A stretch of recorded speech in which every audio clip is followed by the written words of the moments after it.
Hey everybody, welcome to the stream. Be starting in just one moment.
Welcome everybody to After Dark.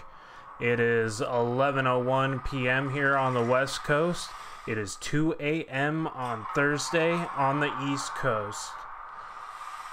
Get ready for a night of spooky stories. I hope you enjoyed this stream. What's going on, Exploring with Murad?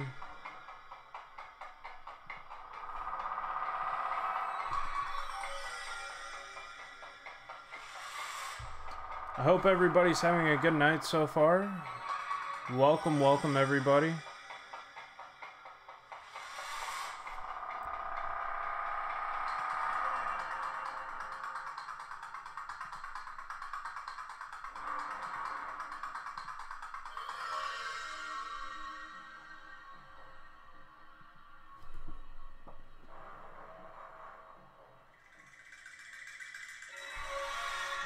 Alicia Parrish Rock Fams, what's going on? Welcome everybody to this amazing stream.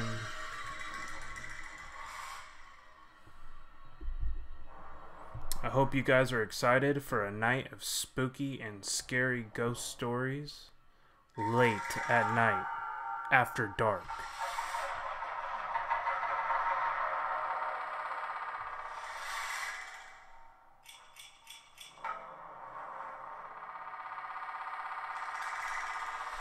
Hey, thank you so much, Murad. I really appreciate it, buddy. Welcome, welcome, welcome.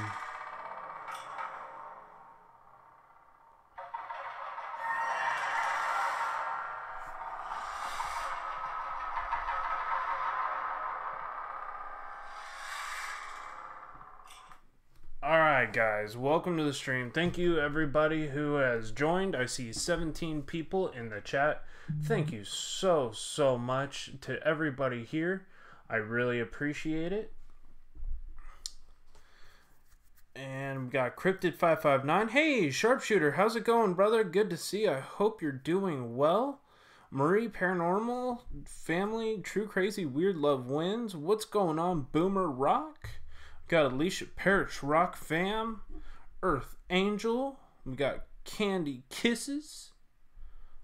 Kate O'Connor, the fam, 37F. What's going on? Miss Monty P, TJ Smith, Kim Fitzgerald.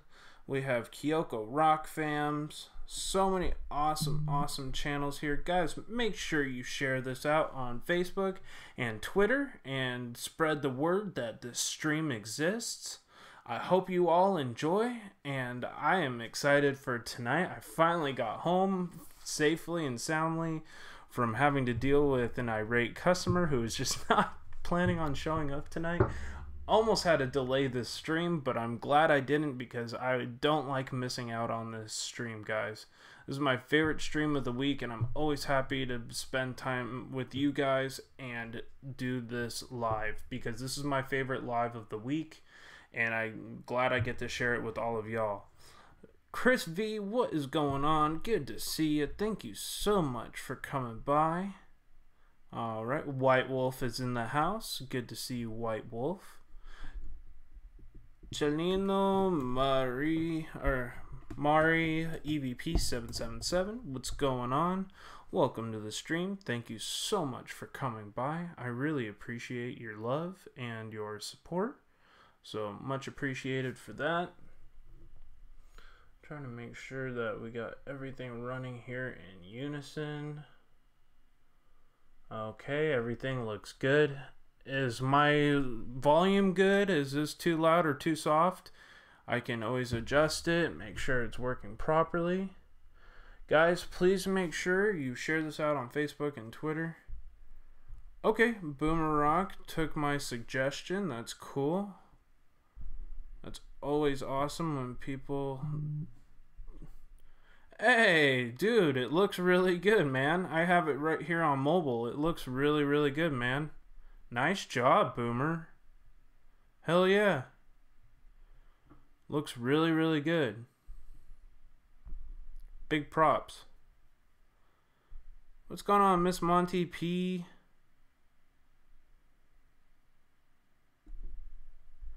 Okay, no problem, Sharpshooter. Sorry, I didn't see it. Just letting you know. Oh, okay. Okay, cool, man. No problems. I see weird thing. Hello, HSFL. What's weird? Something weird going on? Hey, Lady Swan, how you doing? Thank you so much for dropping by. Hey, Johnny Cook Jr., how you doing? Good to see you, brother. Fellow Texan in the house. Awesome sauce, guys. Yeah, no problem. Boomer, seriously, man, it looks really good. Big thumbs up. Lady Swan, I'll give you a wrench. But yeah, Boomer Rock, your thing looks really good. All right, seems like stream health is running good. It's a little high, but I can't do anything about it right now. Hey, what's going on, Alicia? Trying to get you all. Oh, awesome. Okay, volume sounds good. I'm glad to hear. All right. So many awesome channels in here, guys. I'm gonna share this out to a few pages real quick just to let people know I'm live.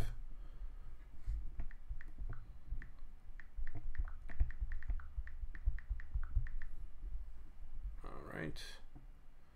There's the first one.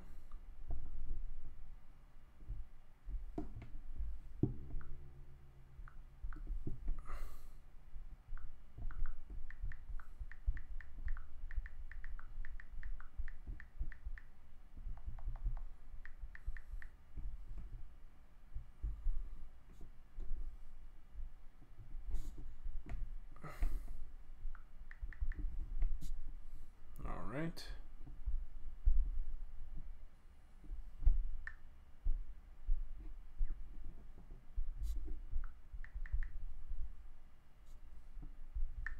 So many awesome channels in here, guys. Go check each other out. Oops. Sorry about that. What is going on? Okay, sorry. Every time a bell rings, an angel gets its wings. Okay, guys? That's how it works. Let's see. Share to this.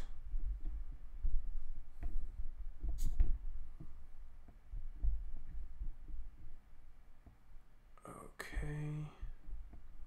Sorry guys, I'm just sharing this out myself, trying to get as many people in here who want to listen to these stories.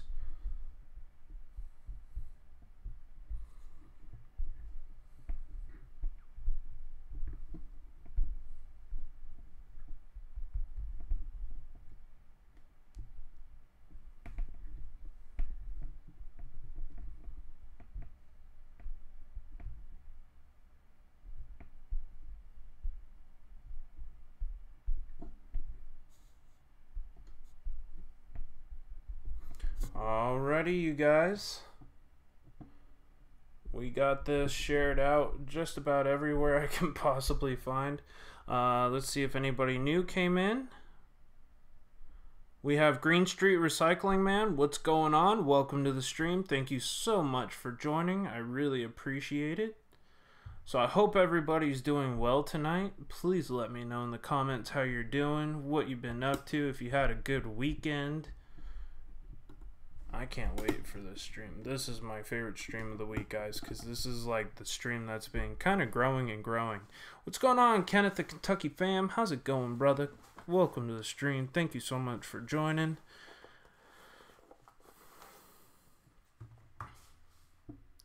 Check out my new Patreon, guys. I do have a new Patreon. If you haven't joined yet, please consider doing so. If you'd like to sponsor my channel, I do have my Patreon up, my new and improved one with all that stuff. I have different tiers now, different ways to join, and it starts at only about $1.99 a month if you guys would like to sponsor my channel. What's going on, Kim?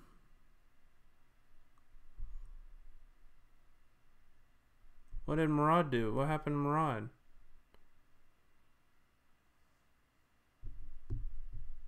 Oh. Ate a whole large pizza with my friend. LOL, how are you doing? I'm doing pretty good. Just came off of work from dealing with an irate customer who would not check in, and it was kind of a pain in my butt, but you know, I'm glad that it is over and done with, and I just gave him the late night instructions and let him be him and try not to create a whole deal with it, because I waited for him for 45 minutes to arrive from his original time frame where he said he was going to be checking in, and he never checked in, so had to deal with it the best way I could without getting really upset. But I am glad to be here. I'm glad to be home. I'm glad I didn't have to push this live stream back. I'm glad there was a way of dealing with it. Exploring with Murad, you don't have to be sad. Had a shit week, actually, John. My 5-year-old and my 4 and 5-year-old have been sick. Was in the ER. Oh man, I'm so sorry to hear that. That's so rough, Alicia Parish Rock Fam. Hey, Tina Stewart's in the house. Hey, what's up, Lou Rock? Good to see you, brother. Hope you're doing well. Thank you so much for joining. I really appreciate it. Awesome sauce, you guys. Make sure you share this out, guys, on Facebook and Twitter, and make sure to smash that like button, guys. Always help support the stream. I do it for a lot of channels, guys. I make sure I share out channels everywhere, guys. Make sure that you help me to do the same and keep spreading the word that this stream exists. So that would be much, much appreciated, you guys. Currently, I have 11 patrons. I'm really proud of that. I'm really proud of where this channel has gone. I'd like to do more adventure stuff on my channel, but with the lack of not having a car, it's kind of hard to do that kind of adventure stuff. I'd like to go to some more locations outside of my area for this channel and not just only Presence of the Unknown. But right now, I'm doing the best I can with the resources that I have, and I will keep doing the best I can. And so I compromise with these live streams every week and try to bring in new members into sharing these stories. And that's what I love about this channel, is because I get to be a storyteller. I get to share different stories to you guys too, and let other people share their stories and help grow other people's channels by having people support each other in the streams. So I try to do a lot to make sure that everybody's happy. I try to be as responsive. Yeah, I can drive. I have a license, and I've been driving since I was 16, but I just don't have a car because of an accident earlier last year. Shared on Facebook. Oh, thank you so much. I really appreciate that, Tina. Yeah, my computer. I hear you. Sharpshooter, you're always my brother, and you're always a good person to talk to, not only about just YouTube stuff, but in person too. It's nice to have some people that I really trust here on YouTube. And you guys James, you are such an amazing person and an amazing supporter and the best moderator, my #1 moderator that I could ever ask for. So big shout out to my brother James, #the sharpshooter, the man, the fam. He is the business, guys. Yeah, it's probably like one of those cheap Japanese movies where my voice and my thing isn't working properly. It's because I'm running a very high CPU and I'm trying to figure out how to reduce it.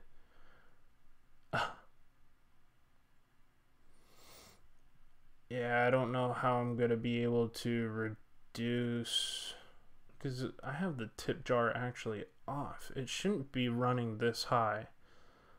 So I don't know why it's running high tonight. It could just be the Wi-Fi because the storm coming in.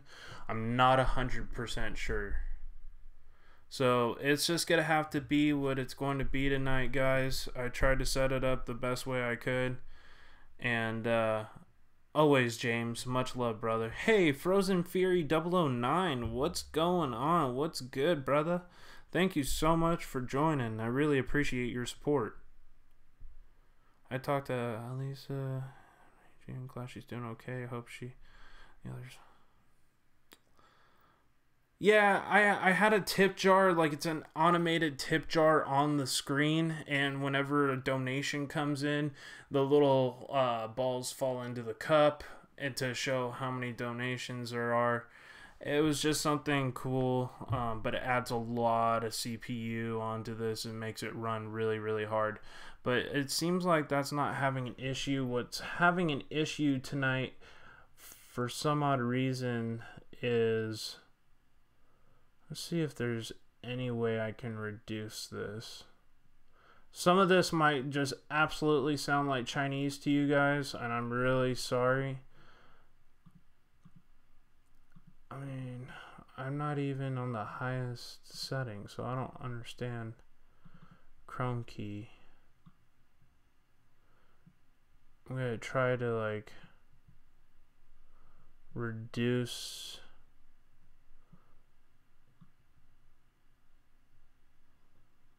No, that's if I had a green screen. So I don't. If I reduce the brightness a little bit. Yeah, that might work. There we go. Hopefully that drops it a little bit. I don't know. I was really hoping that was going to reduce it a little bit and kind of make it a little bit creepier. Ask James where the man part of his name came from. He's my number one. He's my number one mod, and you can't have him. Mine. Lou Rock. Yeah. No fighting over mod god here. Hey, what's going on, Irish Whiskey Paranormal? Thank you so much for joining. Hey, Amber and John Homestead Projects. What is going on? Thank you so much for joining. See, now it's working perfectly, I think. Actually, there's like a weird little glitter thing here. Filters.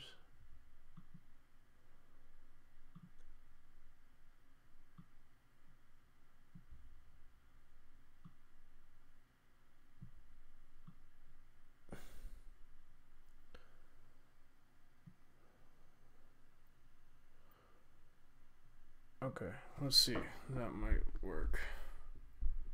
So I'm just trying to figure out things, make sure everything's working properly. I'm trying to reduce the lag in any way, which way. I should have resetted my computer before I started this, but oh well, it happens. So it's just something, a little minor technicality. LOL, Lou, just busting your balls.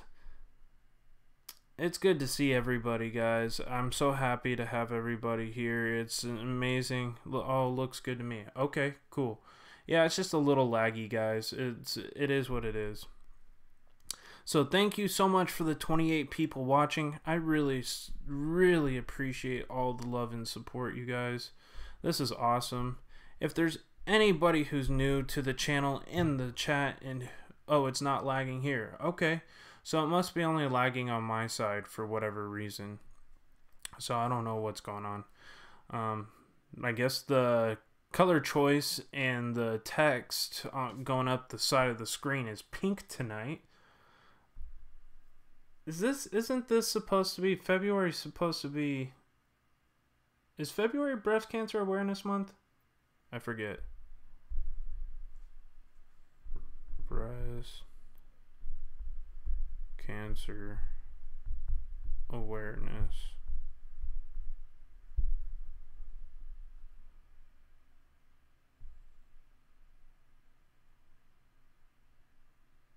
Oh, it's October. Dang it. Missed it by that much. Quitting YouTube because John stole my computer. Oh my gosh. Yeah, if anybody here is new and has never seen this stream before, please consider subscribing to my channel, smashing that like button, and helping to support others here in the stream. And you will also... Hey, I did not steal Lou's computer. This is my computer. I've had this computer for a very long time. This is my second MacBook, and so far this one is a hell of a lot better. Yeah, I know. I noticed that. I tried to make something special of the pink, but I guess it was wrong, so... Yeah, it's Valentine's Day. There we go. Perfect. It is Valentine's Day pink in the chat on the side of the screen here. Actually, wrong side. Wrong side. There we go. That side. I forget on my camera, left is right and right is left. Yes, I see it. Don't let him trick you. That's my MacBook. Okay, when I go to Lizzie Borden this year, Lou Rock, when we meet up, I'll hand you back your Mac, okay? I'm sorry, bro.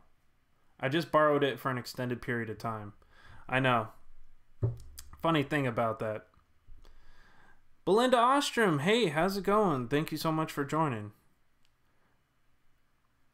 I try to keep the streams entertaining, and I try to keep the chat engaged at all times. Sorry if I missed your... Hey, Jeanette Moore's in the house. How's it going? Hey, no, it's pink for Valentine's Day, guys. It works. He's stealing my fams. Come on, Lou. You can help a brother out here. Come on, man. That was funny. Murad, he's mine, brother. Oh my god. What's with all the fighting and bickering? It's Valentine's Day, guys. It's all about the love. What's so great about Valentine's Day? You know, Boomer Rock, I'm not quite sure, man.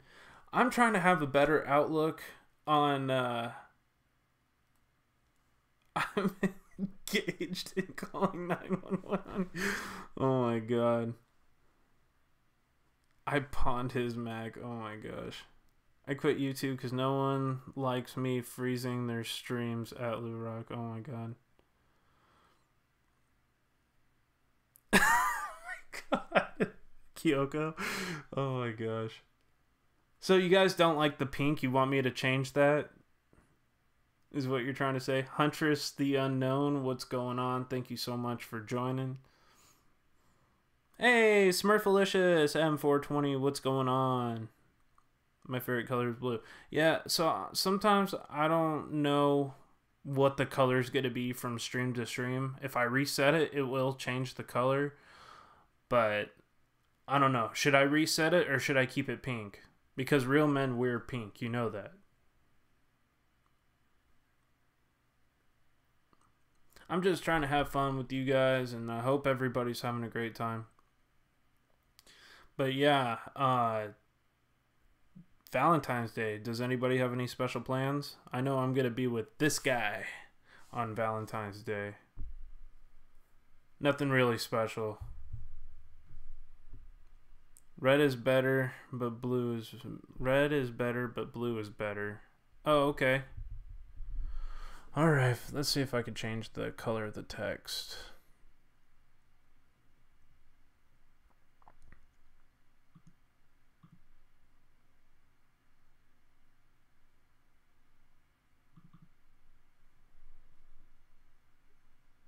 Pink is fine. Let's see. Cut. Paste. Okay, so it should be resetting, you guys.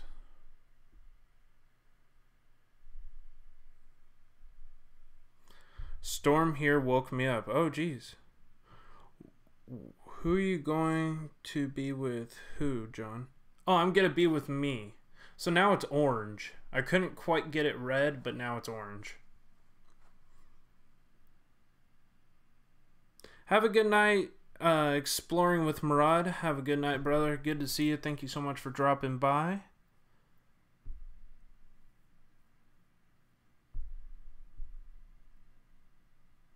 Yeah, I know. No Valentine for me either. Spending time with my four-legged fur babies on Valentine's Day. Yeah, I guess I got my dog Baxter to spend Valentine's Day with. Gonna have to get some chocolates and watch some sad romantic comedy. I'm going to the I'm Dr. Friday. I pray that I get this split off my ankle. Hope I only have to wear the boot, not the cast. Oh, I hear you. That's really rough. Sorry to hear about that. Hopefully I'll be in video chatting with a new friend. Oh, that's awesome, City Girl Country Heart. I'm in love in your stream. Hey, John S. Stalker. Or John Stalker. Happy Valentine's Day, my man. Aw. Hope you get lucky with your Valentine. I don't know about that. Because the only Valentine I'm pretty much going to have is my dog Baxter. And that would be kind of wrong.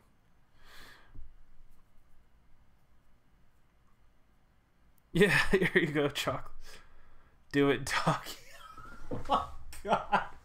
No, not that way. Her name Rosie? Oh, God. Are you going to do the Rosie Palms thing? Let's not add. Oh, my God.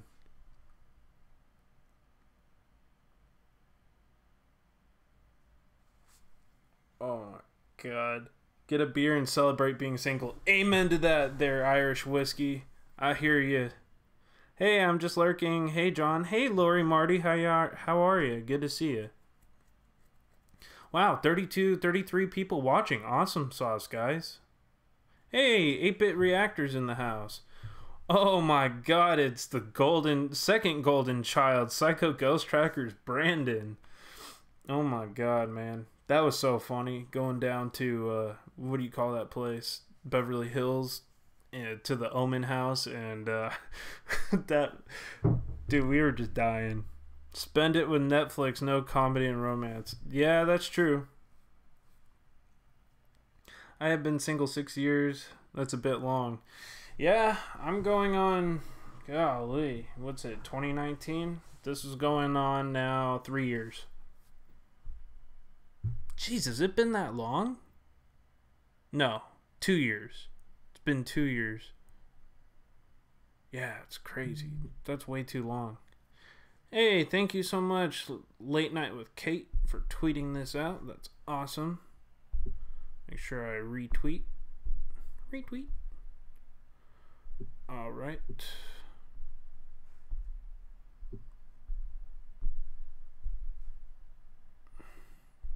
Thank you, James, Kim Fitzgerald, Kate O'Connor, and Terry Cope. Thank you so much for tweeting this out. I really appreciate it. That's awesome of you.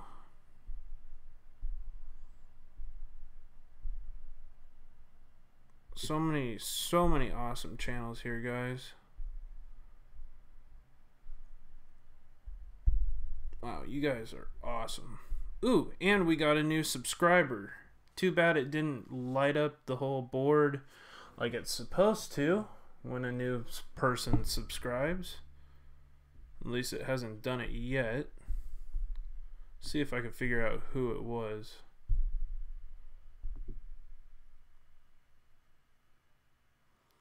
No, it's not showing up. Well, thank you for the person who just subscribed. Ooh, 2 new people. Thank you so much for subscribing to my channel. I really appreciate it. Thank you so much. Much love and light. I've been single 7 years, and I love being single and never looked back. My life is so full of love and positivity. Hey, Spirit Hunter, how's it going? Thank you so much. I don't have your Twitter. Here we go. I'll have Nightbot post my Twitter link if you guys want to follow me on Twitter. I'm almost to 1,000 Twitter followers. Getting there. Close. 700 around there. Hey, John Amber Solar Powered Homestead. Thank you so much for joining. I'm guessing this is the same person as Amber and John Homestead Projects. My wee fell. Oh my god, Lou Rock. That's so funny. Yeah, guys, follow me on Twitter at HSFL Paranormal, all one word.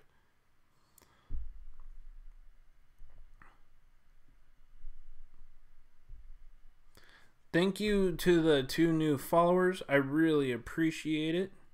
So you're a Ken doll now? Oh my god, that is so funny. You guys are killing me tonight. Can't spend time with my love, Patterson, California. Why can't you spend time with your love? I have been single for 38 years, just been on dates. You know, some people... John, that's my husband. Oh my god. Oh, okay, that's your husband. Awesome. Well, welcome, John. Thank you so much for joining. Awesome name. We have the same name. That is super cool. Well, it's time to rack it for old Boomer. Keep it real. All right, man. Have a good night. Take care. Much love and light, Boomer. Thank you so much for dropping by. That way, John Twerks gets me hot and bothered. It reminds me.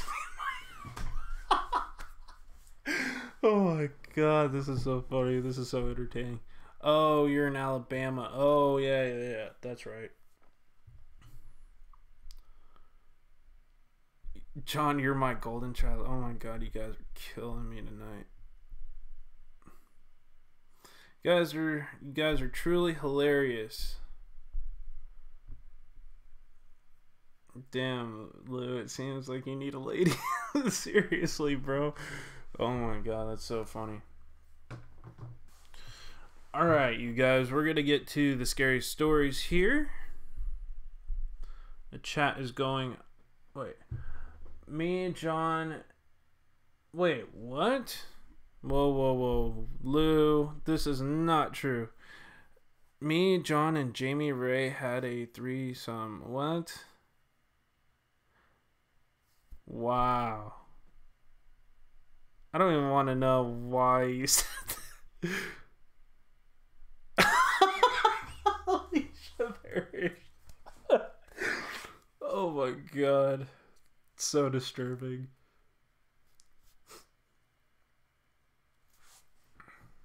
I'm not even going to add to that comment.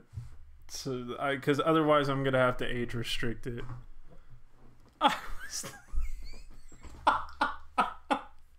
Little Rock, you're killing me, bro.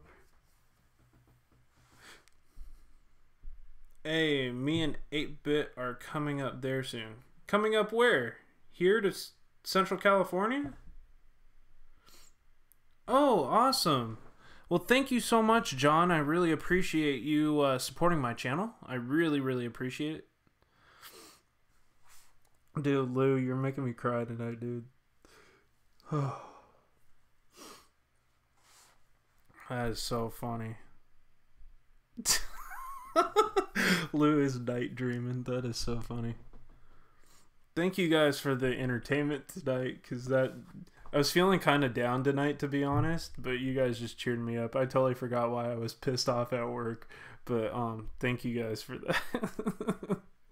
This has been so much fun. Lou picking on John. Oh yeah, it's endless. Oh, that would be awesome, Psycho Ghost Trackers. Let me know when you're gonna hit me up, or let me know when you're gonna head down this way, and just give me a heads up. Hey, Exploring with Maverick, saying hello from the UK. If a guy gets herpes, they're called himpies. Oh my god. Lou, stop, or I'm gonna start getting into some like really bad behaviors in the chat here. And I'm gonna probably have to age restrict the stream, which means that I wouldn't be able to monetize. So we are going to be back at the Omen House. Nice. We're planning on going to the Omen House in March. Going back. You're my little squirt too, my little brother. Yeah, we're guys, we have some news though. Hey, Gussie Waltz, what's up? Thank you so much for joining. We're planning on... I wanted to say some pretty big news. We actually most likely are going to have to rain check the Queen Mary due to a financial issue. I do have the money for it, but YouTube has not sent me the verification code and probably won't send it to me until afterward. But we do have a backup plan. We actually have a local investigation that we're going to be doing, and we're probably going to rain check the Queen Mary for April and maybe do another project. I'm not sure yet. The date for the Omen House has not been confirmed yet, guys. We still need to talk to David Omen. But we're going to be switching to probably doing the Queen Mary in April when we have the funds, and make sure we have all that. We haven't planned anything yet. So right now I'm just waiting for a PIN number from Google and YouTube to be able to get the money to authorize to go into to authorize and get into my checking account so I can put it in the Presence of the Unknown fund for the Queen Mary. But that probably won't happen until just before or just after the Queen Mary.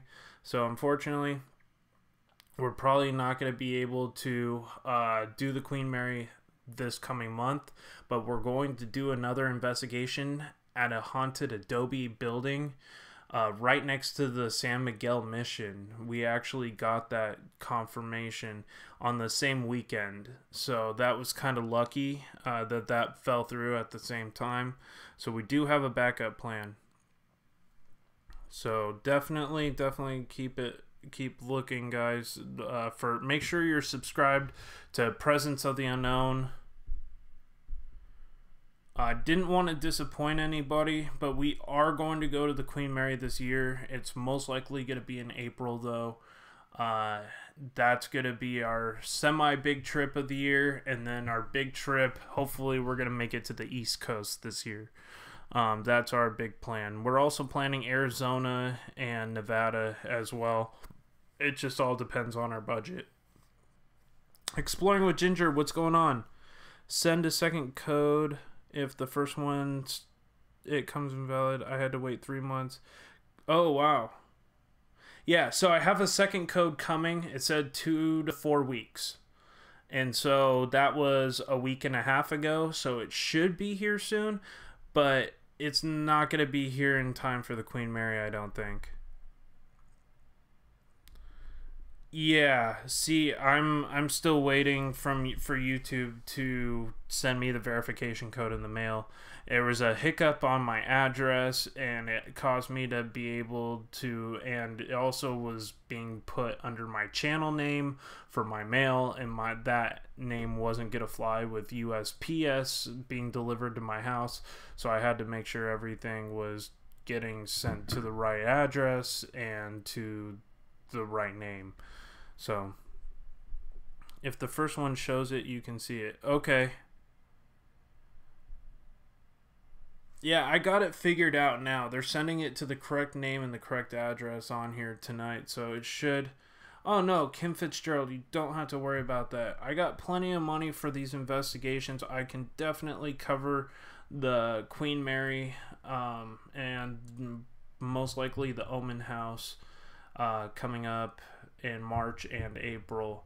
We also plan on doing Tombstone in Arizona this year and possibly up towards Tonopah to do an investigation up there. So we'll definitely be having some big investigations, you guys. We'll definitely make sure we keep you guys fully enthralled of what's going on. The first time at the Omen House was freaking epic, you guys. It was an absolutely incredible trip.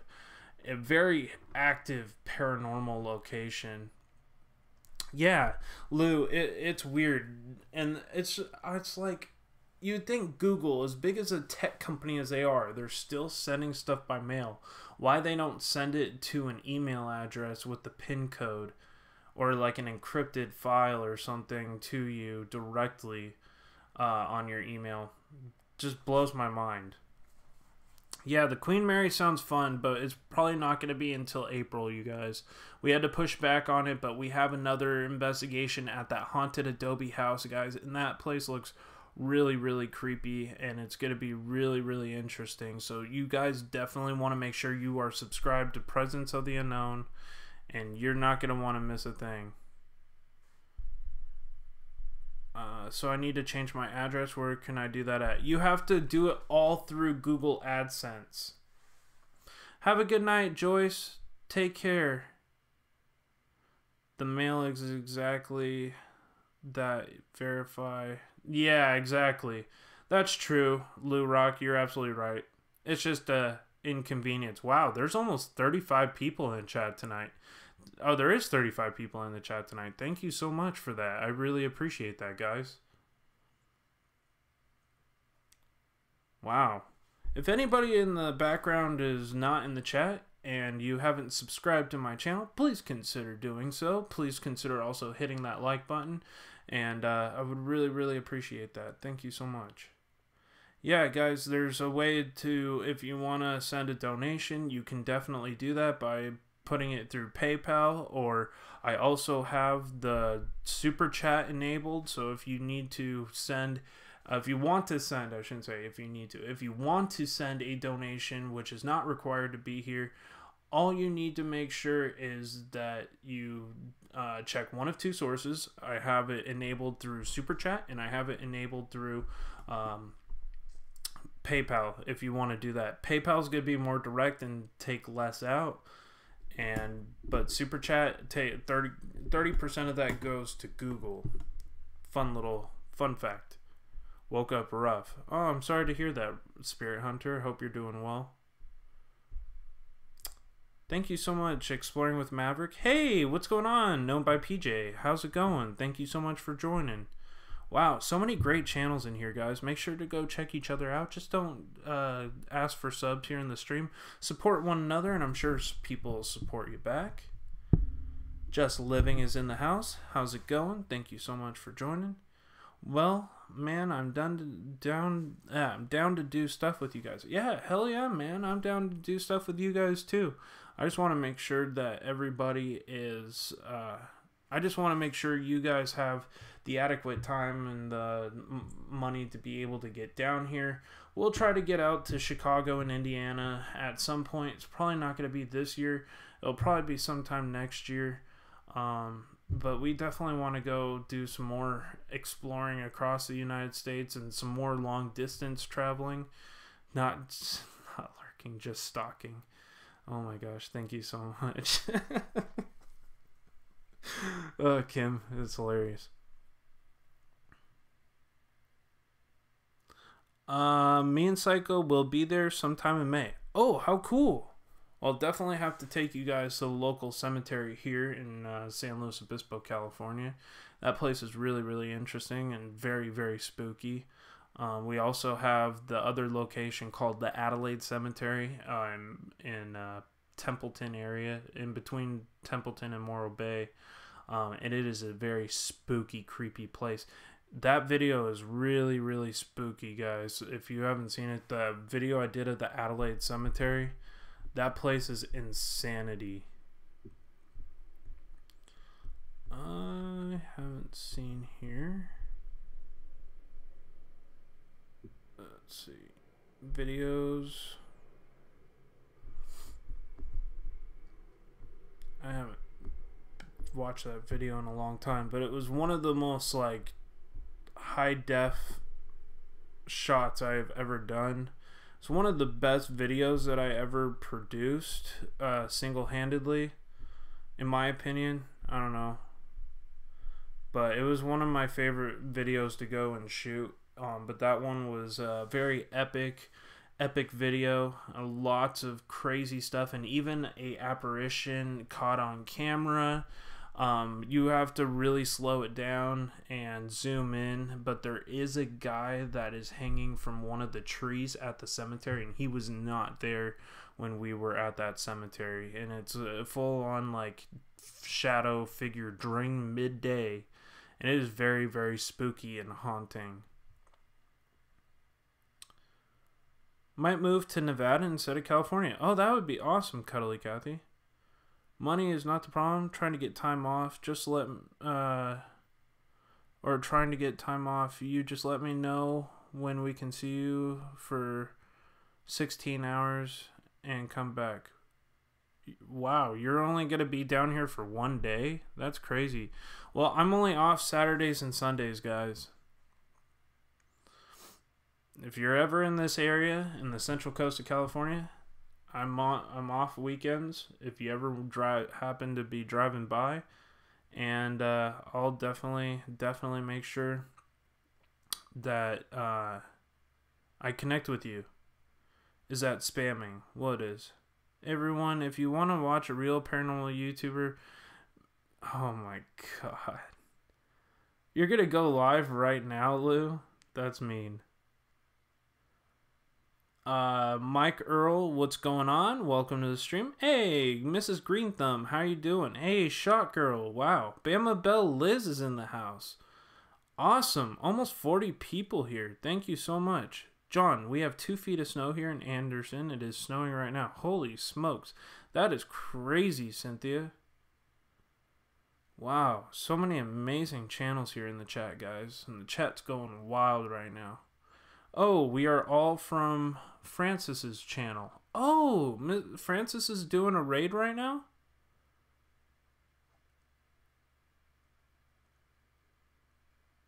Hey, Eric Garcia, welcome to the stream. Thank you so much for joining.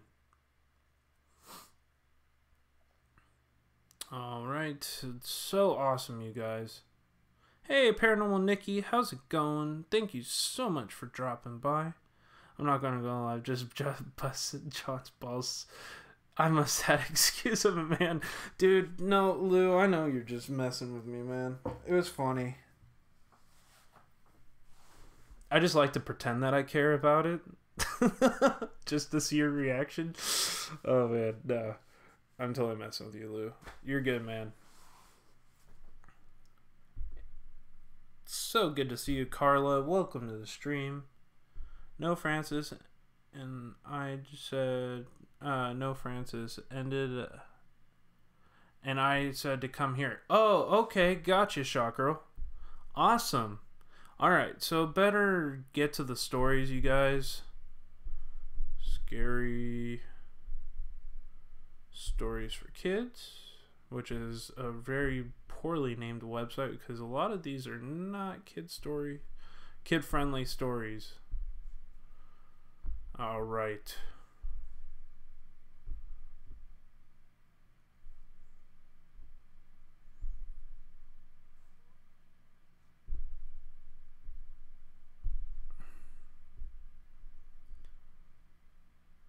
There was a wealthy farmer who owned a lot of land, and this story is called The Seventh Barn. There was a wealthy farmer who owned a lot of land in Ohio. He built a new barn on his property every time his wife had a baby.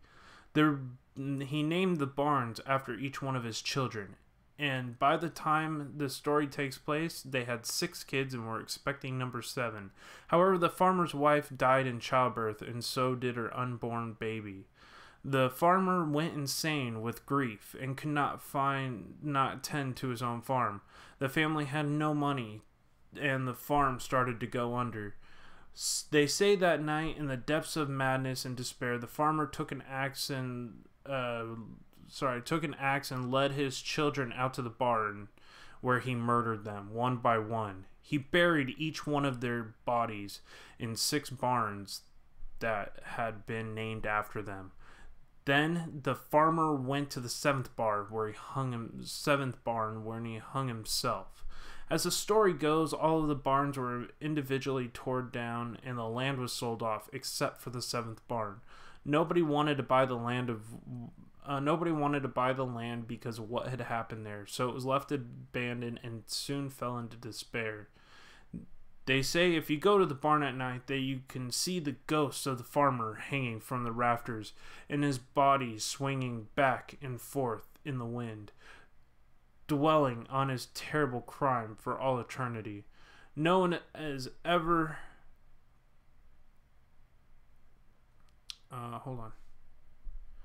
No one is ever really sure of the 7th barn was actually located, although it was definitely in Ohio. Some said that the Kranz farm is in Cuyahoga Valley.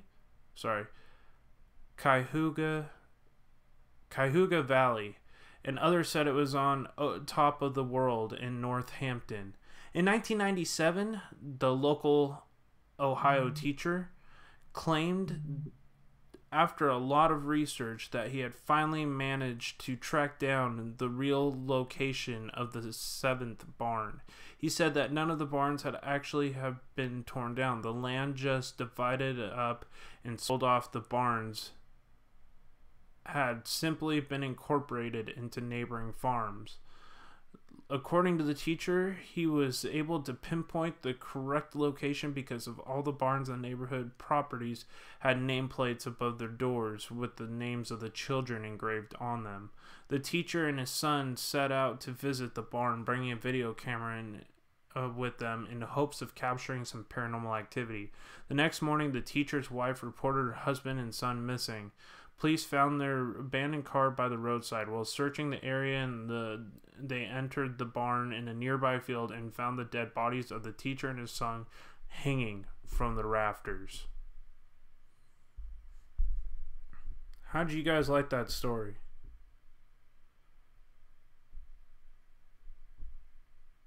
Yeah, it was a pretty shocking story. And according to the story, it's absolutely true. It's a true story out of Ohio. Hey, you guys entered a late night scary story chat. I know, 40 people watching. That's awesome. I don't know, guys, about doing the whole for the 100 likes. I still have it disabled for obvious reasons, but if that tends to die down, then I might consider reopening it. But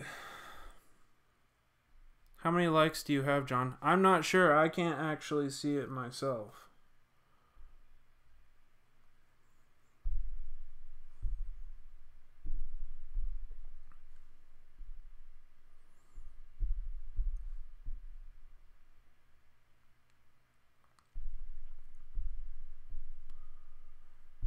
Wow.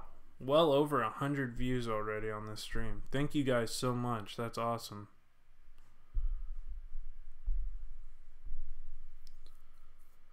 Yeah, that was a pretty scary one. Alright, have a great night, Bridget Cooler. Thank you so much for coming by. Money is not the problem. Trying to get off. Oh, yeah, just let me... see. Get off work, let me know. Yeah, I'm only off on the weekends, man. I'm only off on Saturday and Sunday. Can you slip a disc twerking? No, I did not slip a disc twerking. No, I had a troll issue, and that's why I had the thumbs up and thumbs down off. Don't ask me why. But, yeah, pinkies up, bitches. Earth Angel, cool channel, and ring your bell. Awesome. The likes are set not to show. Yeah, exactly. I'll be able to see the likes after the stream, guys. It's awesome there's 36 of you in here, guys. That's so awesome. Thank you so much for joining, guys. That's absolutely awesome. Why? Yeah, it's just, I don't know what the deal is with the trolls. They're just stupid, sad people, and I pray for them that they one day gain some kind of kindness. Yeah, there has been a lot of trolls. I don't understand what's going on. Hey, Corporate Ministry, how you doing? Thank you so much for dropping by. But yeah, I keep my prayers for those type of people, that they find some kindness and like to be treated how others like to, I would think they would want to be treated how they would want to be treated. You know what I mean? That's what I was trying to spit out. But yeah, so I hope those people do well in their life. I really just wish that they would find some heart and not do what they do. But that's so cool. That they continue to yeah, exactly. Haters got nothing better to do. Yeah, exactly. That just shows that I'm growing, you know, that the more I grow, the more haters you get. Happens all the time. One troll is under investigation for a felony. Oh, did not know that. Nor do I really care. That's his fault. Yeah, who cares about the dang trolls? Exactly. See. Not much, Corporate Ministry. Just having fun, enjoying the stream with you guys. Trolls just troll to do it. Oh yeah, for sure. Yeah, always treat others how you would like to be treated. Exactly. Whack those dang trolls. Exactly.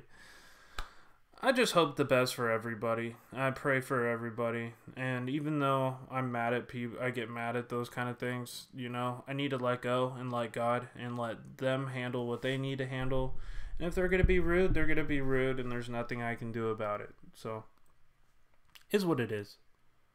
So that's my 2 cents on them trolls. Alright, guys, we're going to get back here. All right.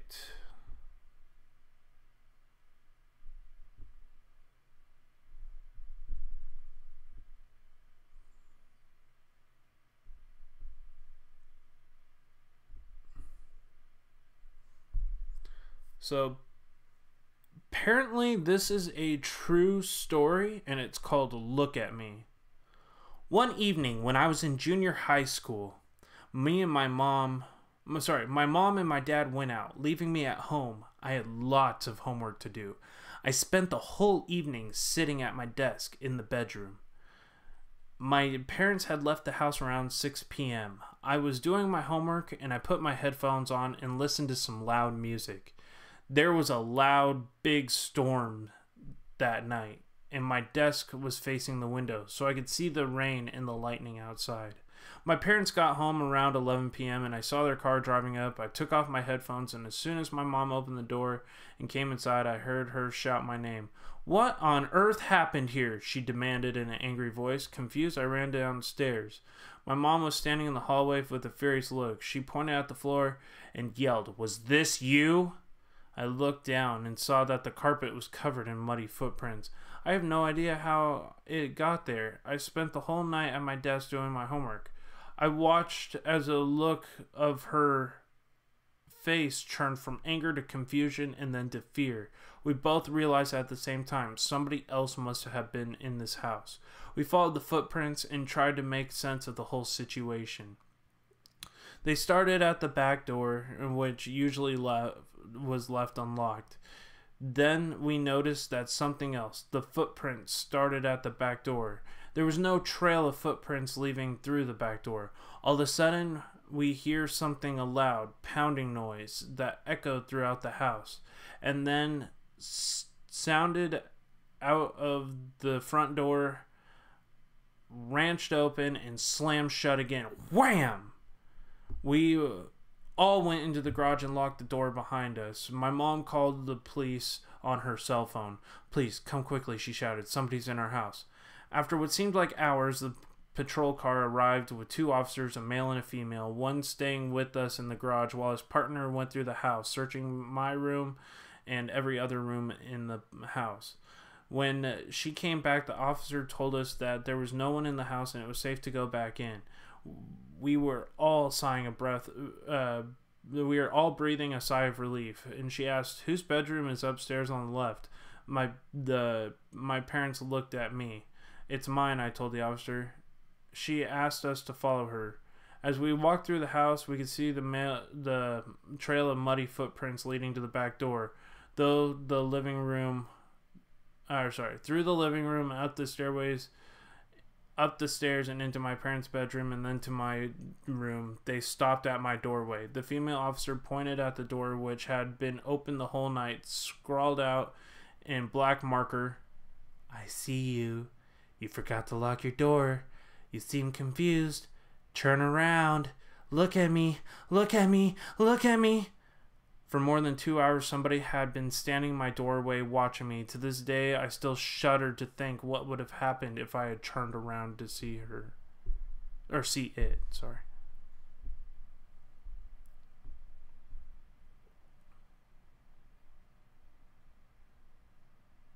Yeah. Have a good night, Spirit Hunter. Thank you so much for coming by. My ex looked like a troll in the mornings. Oh my gosh.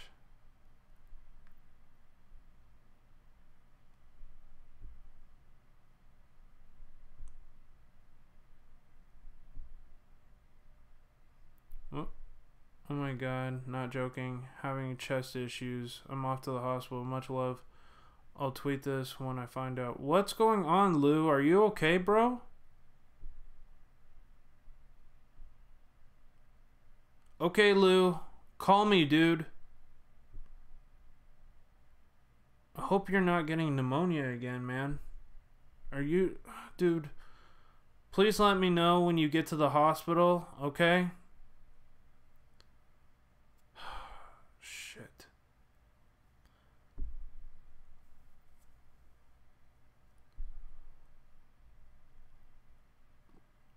Prayers, Lou. I hope you're doing alright, buddy. I think it has something to do with YouTube. I heard people have been monitoring the channels as flagging the ones they don't like as spam. There's been a lot of that in the paranormal community. I'm sure. Sure, I'm dying. Alicia, my name. Wrong fucker. I'm off to the ER.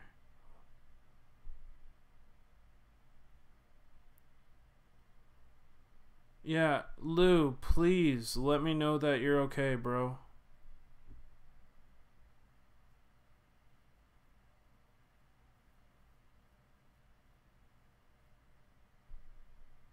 Oh, shit. No, Lou, it's more important to know that you're okay, man. Please contact me when you get to the hospital, okay? Much love, brother. I hope it's nothing serious, bro. I did feel a bit after Maraud's. I coughed like smelled smoke and huh. Yeah, maybe cuddly. I'll keep you in my prayers, Lou. Thank you so much for the 31 people still here. I really appreciate all of your support. Much love and light, guys. This is so awesome that you guys come here time and time again and support my channel. Seriously, you guys mean the world to me that this stream keeps going, that you guys keep supporting my channel.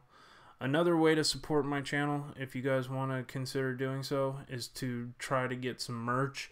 I do have HSFL merch. I'm going to be making a Patreon only video here probably this weekend since it's going to be raining. So I'll definitely keep you guys in tune with what's going on with that. So if you want to join Patreon and see that Patreon only video, I will be doing that this weekend. Hey Jenny, how you doing? Thank you so much for joining. Thank you so much. And then if I get up to, what was the goal? Hold on. A huge thing about being a Patreon here on HSFL Paranormal, you will get your channel name linked in every video. As you can see in the description, I link every single patron to Patreon on every video in the new description template that I had created. I will also do members only videos. I will also, if I get up to $100 a month, I will start doing what you call, I'll start doing a Patreon only live stream where it's basically going to be featuring one of my patrons live here on HSFL and interviewing them and getting to know them as a channel. And so that will be super cool.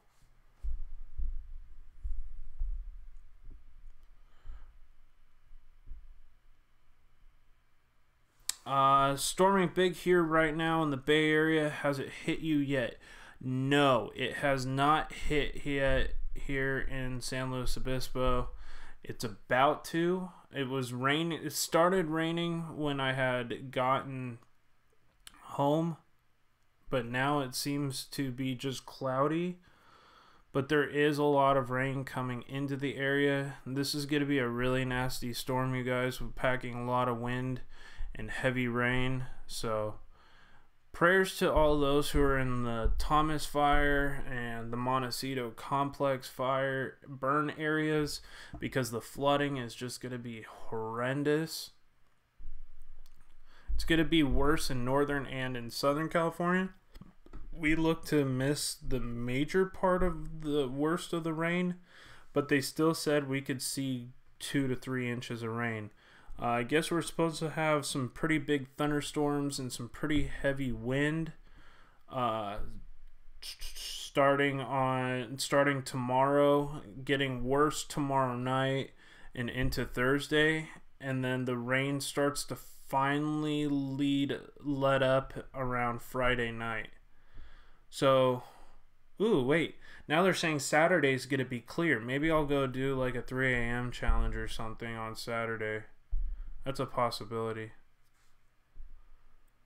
Yeah. Wow, that's crazy, Cynthia. Damn, I'm backing out of Patreon. What?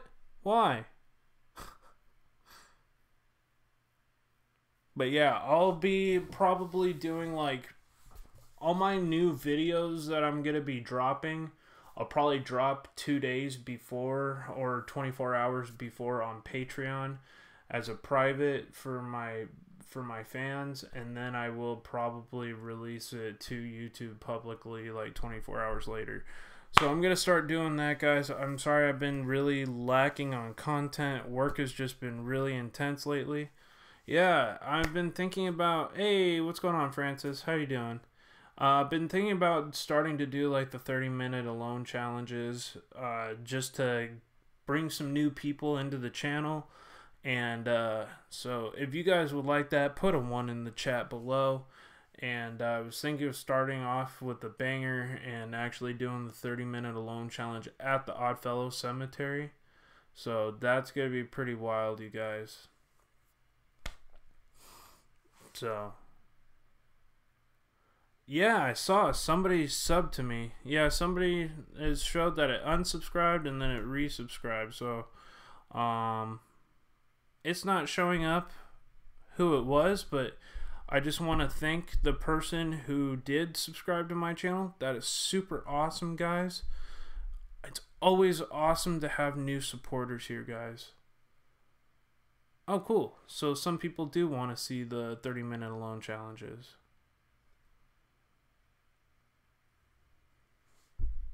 I know. Well, that cemetery, the worst thing I got to worry about is homeless people. And the nice thing about 30-minute alone challenges is that you don't have to film it at 3 o'clock in the morning. You can do it like midnight and get out of there before like crazy stuff happens. Because the cops patrol that cemetery a lot looking for homeless people. They don't mind us filming in there. But, hey, Mother Nature, how's it going? Thank you so much. Oh, nice. You just followed the channel, Chris V. Thank you so much.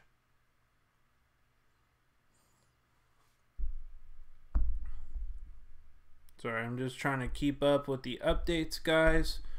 I got a lot of stuff going on here. So I do want to give a special shout out to my current patrons. Let's see here. Alright. Not gonna let me see the full list here. Okay.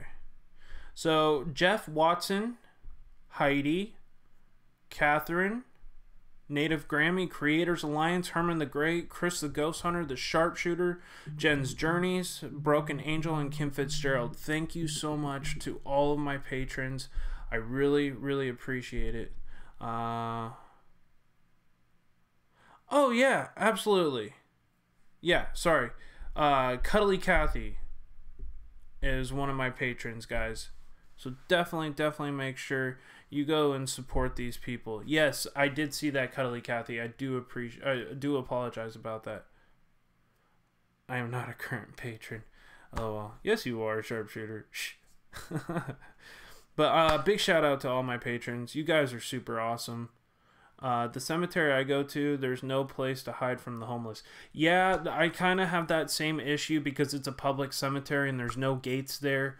And you're allowed there basically any time of the night, and there's tons of people that sleep there. Which kind of would add to the creepiness factor, I think, of that cemetery. Because last time we went in there was 2 feet sticking out from behind the grave, and I thought I had a what's his name, Logan Paul moment. And I thought I found a dead body, and me and Joe were freaking out. That place was super creepy. And, yeah, that scared the bejesus out of me.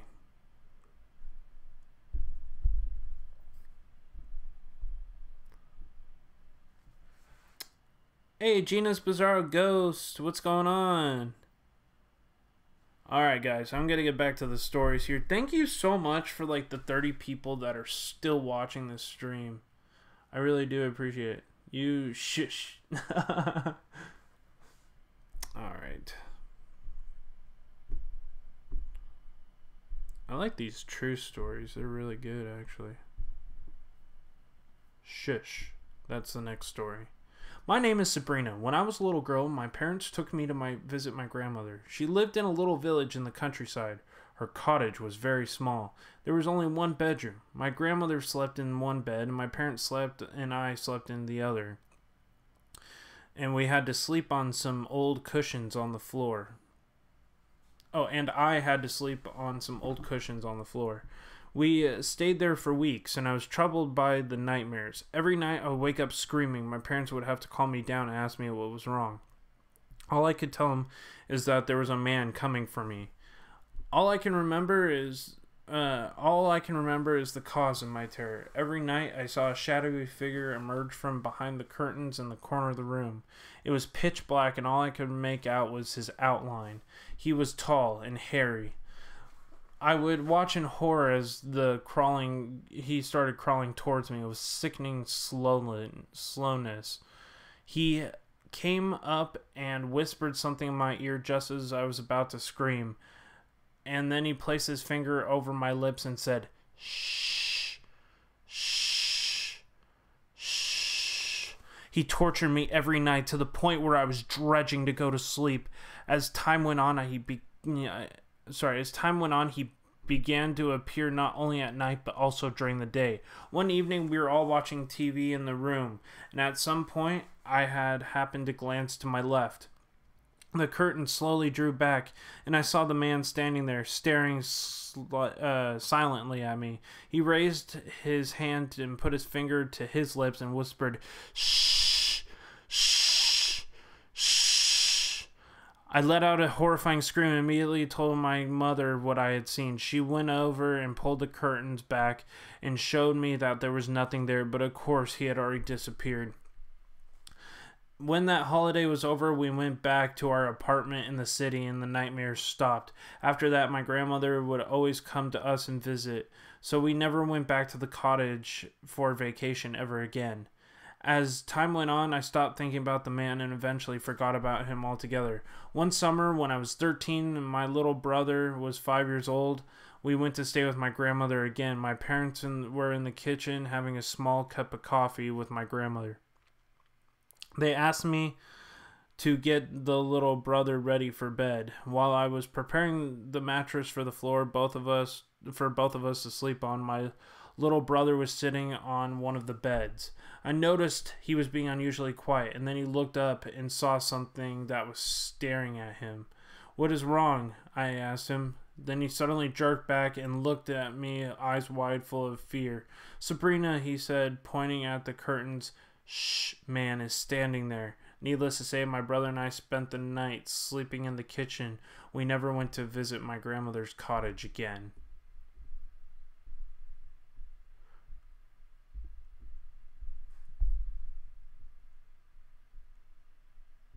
Hey, Will B, how's it going? Thank you so much for joining. Hey, Bama Bell.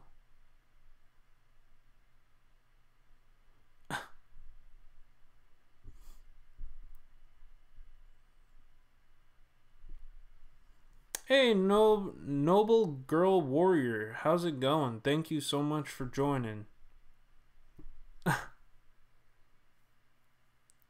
Got you back just living. Awesome. Sweet. Yeah, it was definitely a very creepy story, guys. I like that one. That one was pretty good. And actually, that's based off of a true story, which makes it even creepier.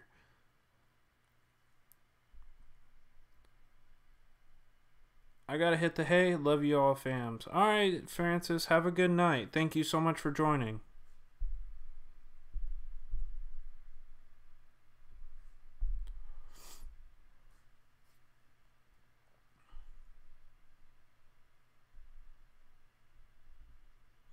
You're welcome. Nice stream. Oh, I'm so glad that you liked the stream. I really appreciate that. I try to set it up and make it as entertaining as possible. It's like watching TV and having all the chat go up on the side. I try to set it up to the best of my ability, and I actually just noticed a little boo-boo in the banner there scrolling across the bottom. It's supposed to say After Dark number 23, not 22. Quick fix, already done. I can deal with ghosts as long as they don't talk to me. Exactly. John, I have a creepy story that's true, and there's a YouTube video about it. Ooh, that's cool. Maybe you want to share that tonight. Yeah, not quite TV, guys. I wish this was a television. This would be entertaining. But yeah, I know. I have anxiety for Lou Rock too. I hope he's doing okay. I have a true story. It's yeah.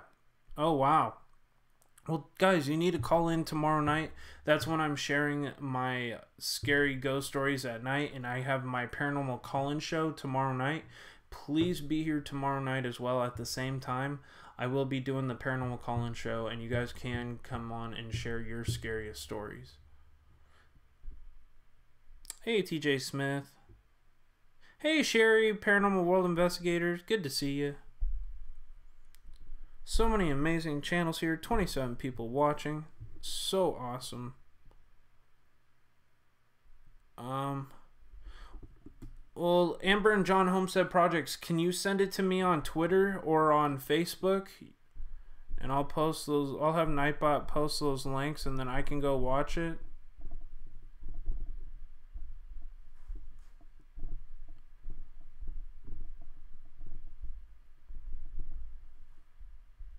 There we go.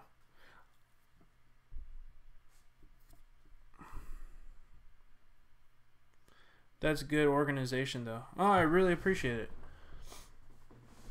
I try to make it format all together to make it work and not look super cluttered. I try to make it look as professional as possible, guys.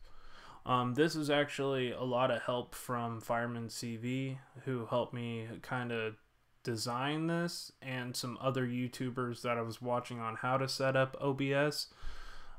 There was I can't remember all of them. Nick Nemon was one of them, and there was a few others. This is not Streamlabs OBS. This is actually just Streamlabs. Or no, sorry, this is not Streamlabs OBS. This is just OBS Studio. Fortunately, I have a Mac, so I can't actually get Streamlabs OBS yet because it's not available for Mac computers. But hopefully in the future it is. But I like this setup, and I hope to keep it. Eventually, I would like to build a actual computer system, actual desktop, where I have the tower underneath, and so I could run OBS Streamlabs more proficiently and be able to do all the cool transitions and a better background and the whole 9 yards. He's usually live for 3 hours, so probably another 2 hours-ish. I'll probably be live for about another hour and a half, roughly, maybe an hour, hour and a half. So I'm just going to let you guys know. You're not very loud for me, anyone else. Oh, okay. No problem.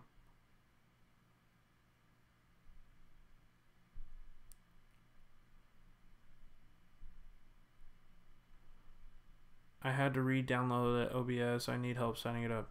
Alright, City Girl Country Heart. You know who's really good on teaching OBS? I have to say that you should go check out Fireman CV. Fireman CV is the guy to go check out for OBS setup. Same with Green Bay Wacky, but sometimes Green Bay is a little bit harder to get to. But Fireman CV is excellent at being responsive and being able to... I saw that, Amber. Thank you so much for sending that. I will definitely check that out. So yeah, he will definitely be the guy to help you teach OBS. He's a good dude. Fireman CV is awesome. What is Fireman at right now?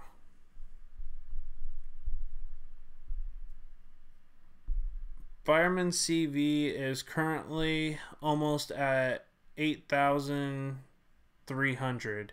He's at 8,284 right now. But he's got a lot of tutorials.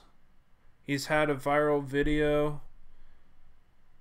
He's a pretty awesome YouTuber, guys. You need to go make sure and check him out. Yeah. Oh, cool. You have his playlist saved. John, can you help me with OBS? Because I can't figure it out. Dude, like I just said, TJ Smith, I am not the expert on learning how to do OBS. I would recommend it hand over fist to go talk to Fireman CV about OBS. That or Creators Alliance Joker. Yeah, Fireman CV has been busy plowing and dealing with other stuff. Oh, okay. Gotcha. I mean, I can help in any way I can. Sometimes it's even confusing for me. The best way to get a hold of Fireman CV is on Twitter. He's a good dude. Okay, take care, Bama Bell Liz. Have a good night. Cheers, my friend. Yeah, go make sure you are subscribed to him, Fireman CV, because he is an awesome YouTuber. Green Bay is really good at OBS. Creators Alliance Joker is usually pretty responsive and helpful when it comes to OBS, so go check those guys out. They're all good resources for setting up streams. Lou Rock knows some stuff about OBS too. He's good at it.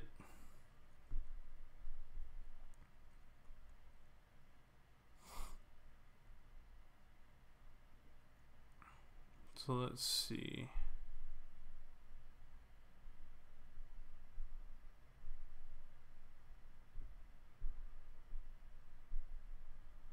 Come on. Nope.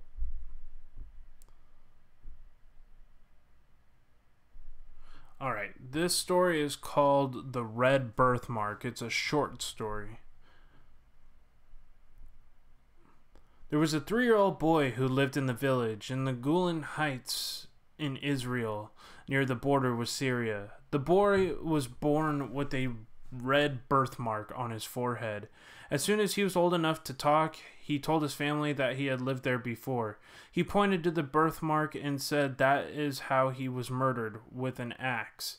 That's how said he had been murdered with an axe. The boy's parents took him to the village where he claimed to have lived. There they met with the other village elders. The boy remembered his old name. It was the name of a man who had gone missing from the village 4 years before. He also showed them the house where he had lived. The boy said he remembered the name of the man who killed him. The boy saw the man and walked up to him and said, "I used to be your neighbor. We had a fight and you killed me with an axe." The man's face turned as white as a sheet, and then the boys told the village elders, "I even know where he buried my body." Following the boy to the nearby field, he stopped in the pile of stones where they removed the stones and found a skeleton underneath.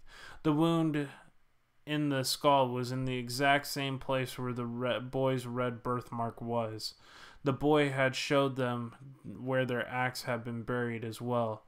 At this point, the man broke down and confessed to the murder. Hey, Jelly Duck 100's in the house. How's it going, Jelly Duck? How'd you guys like that story? That one was a really, really short story. How's it going, bud? Good to see you. Thank you so much for joining.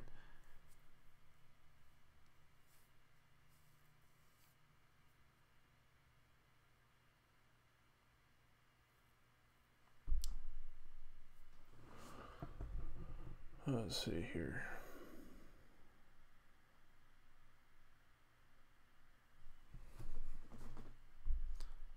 Yeah, it's sad, but it's cool that he was able to know all that. That's pretty wild.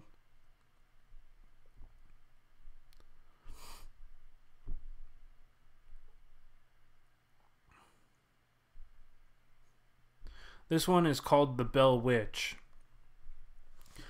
On one day in 1817, John Bell was inspecting the cornfield when he encountered a strange-looking animal sitting in the middle of the corn row. Excuse me. Whew. Shocked by the appearance of the animal, which had a body of a dog, the head of a rabbit, Bell shot it several times, but the animal vanished. Bell thought nothing more of the incident, at least not until after dinner. That evening, the Bells began hearing beating sounds on the outside walls of their log house. The mysterious sounds continued and increased with frequency and force each night. Bell and his sons often hurried outside to catch the culprit, but always returned empty-handed. In the weeks that followed, the Bell children awoke frightened, complained that the rats were gnawing on their bedposts. Not long after that, the children began to complain of their beds not having covers or having their covers being pulled from them, and their pillows tossed on the floor by a seemingly invisible entity. As time went on, the Bells began to hear faint whisper voices, much too weak to understand, but sounded like a feeble old woman singing hymns. The encounters escalated, and the Bells' youngest daughter, Betsy, began to experience brutal encounters with the invisible entity. It would pull her hair and slap her relentlessly, leaving welts and handprints on her face and her body. The worst thing was the case that was recorded where the supernatural entity actually killed a human. John Bell breathed his last breath on the morning of December of 1820, eventually slipping into a coma the day before. Immediately after his death, the family had found a small vial of unidentified liquid in the cupboard. John Bell Jr. gave some to the cat, which died instantly. The entity then spoke up, exclaiming joyful, "Oh, grave old Jack, a big dose of that last night, which fixed him." John Jr. quickly threw the vial into the fireplace, which burst into a bright bluish flame and shot up the chimney. Ooh. Yeah, 7 out of 10. Yeah. Hey, Rebel Rocker, how's it going? Thank you so much for joining. I really appreciate your support.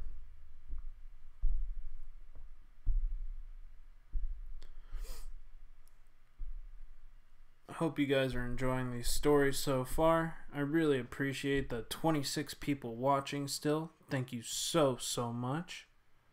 Take care, bud. Have a great night. Hey guys, I'm going to take a 5-minute break here. I'm going to try to figure out how to do this real quick.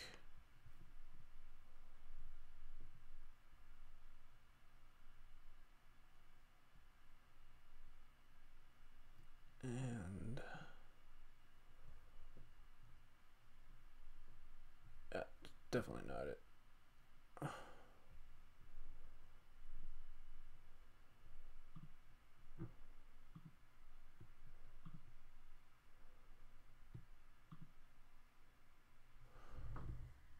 Actually, that's not it either.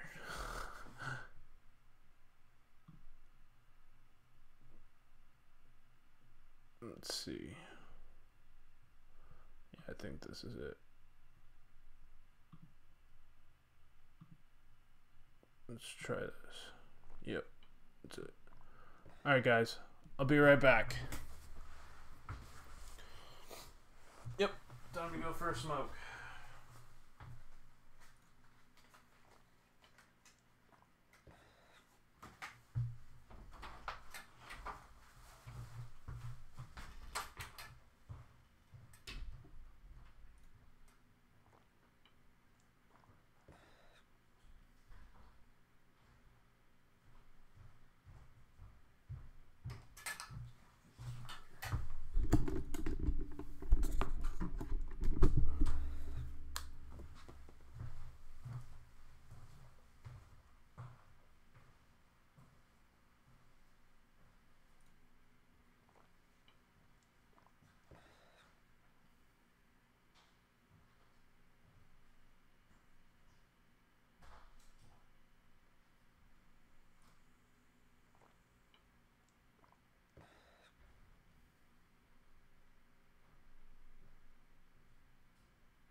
back.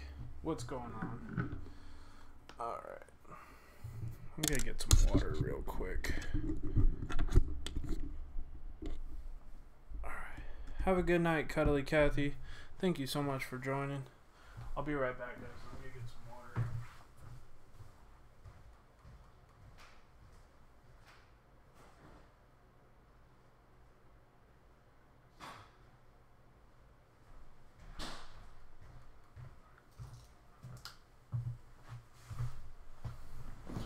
Alright, let me turn up the volume a little bit. There we go. Is that volume better now?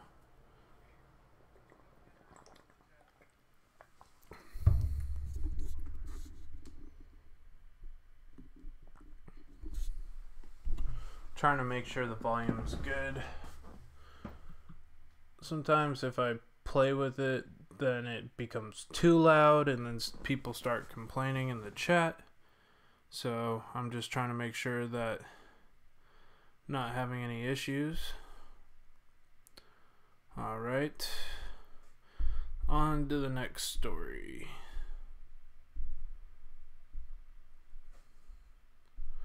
This one is going to be called Red Face. When I was 15 years old, I wanted to make some extra money, so I started babysitting. One evening, I got a call from a married couple asking me if I could babysit for their children. They had a 5-year-old named Katie. I agreed to turn up to their house at the appointed time.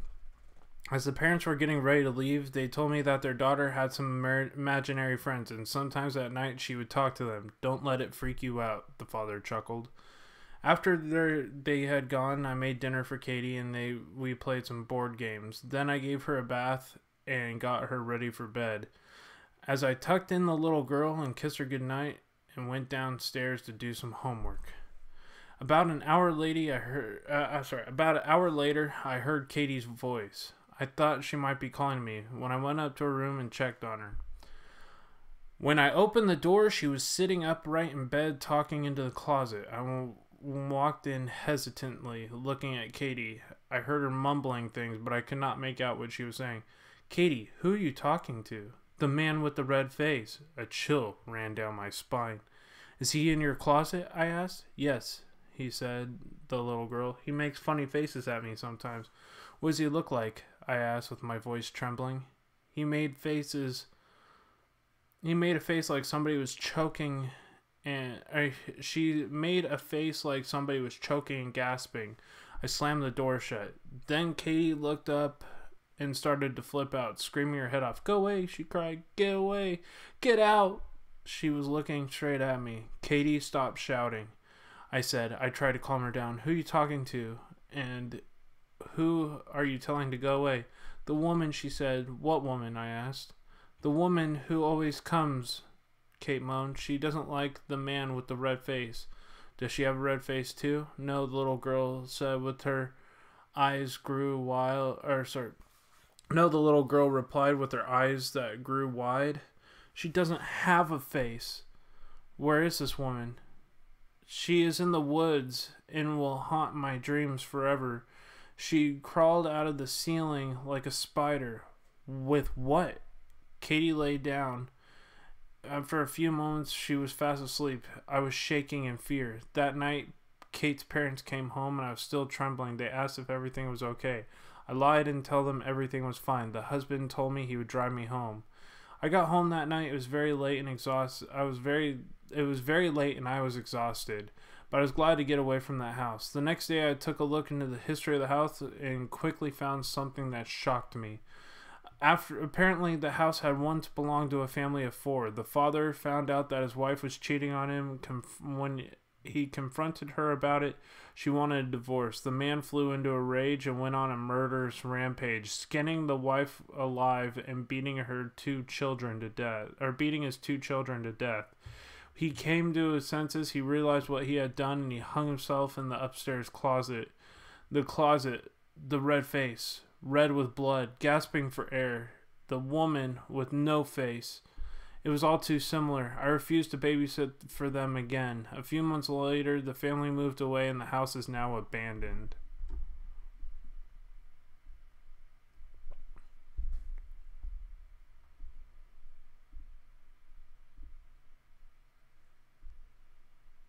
So how'd you guys like that story?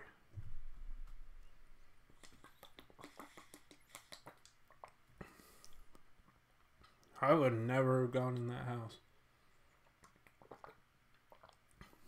That's based off of a true story. Supposedly.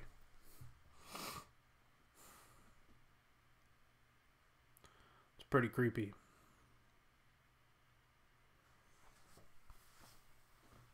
Thank you so much for the 21 people watching still. I really appreciate your love and support. Much love and light, guys. Yeah, it was super creepy. There's about 175 views on this video so far, so I do appreciate all the love and support, guys. Okay, under the bed. Yeah, it was a really good story.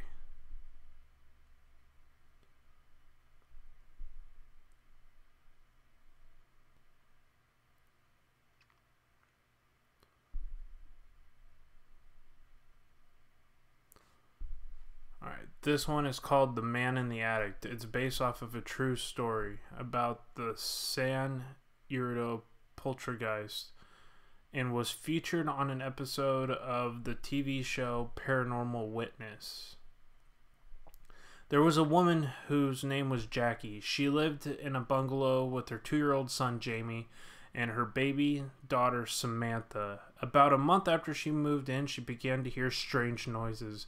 It sounded like if they were coming from the attic. She tried to ignore them, but every time she heard some unexplained noise, it sent chills down her spine. One night, she noticed that the trapdoor leading to the attic was open. She had never opened it. She had no idea what was up in the attic. She was too scared to go up and investigate. She closed the trapdoor again, but she had the strangest feeling that she was not alone in the house. Jackie hired a 16-year-old girl named Tabitha to babysit her children, and one day when they were in the kitchen, they noticed some glowing lights floating around the trapdoor in the ceiling. Jackie grabbed her camera and told the babysitter to take some pictures. As soon as Tina looked through the camera lens, she saw something that terrified her. She screamed in horror and dropped the camera, and both of them ran out of the house, fearing for their life. The babysitter said that she had seen the ghostly image of an old man's face that looked like a skeleton. One day, she went out shopping, and when she came home, she walked into the kitchen and found something creepy on the refrigerator. The magnetic letters from the alphabet on the fridge had been rearranged to read, "Get the hell out."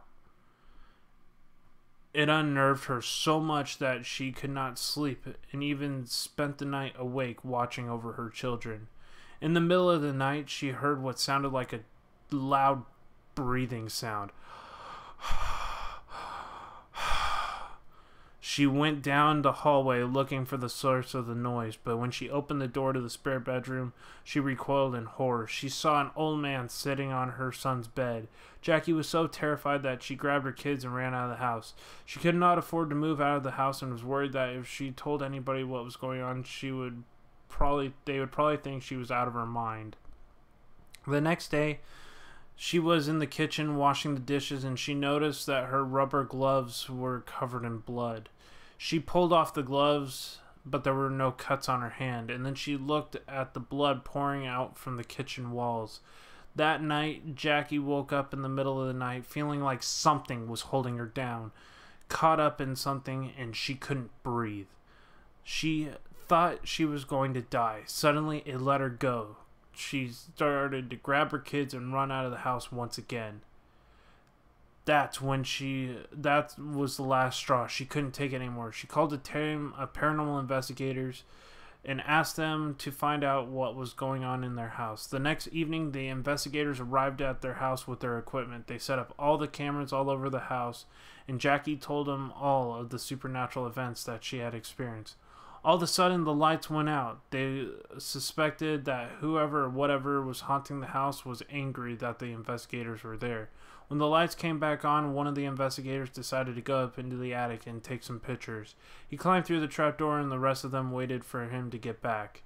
All of a sudden, they heard a scream come from the attic. The investigator fell through the trapdoor and claimed that something had grabbed his camera. Just then, he heard the sound of somebody walking up in the attic, even though there was nobody up there. The investigators recorded it on their cameras and left.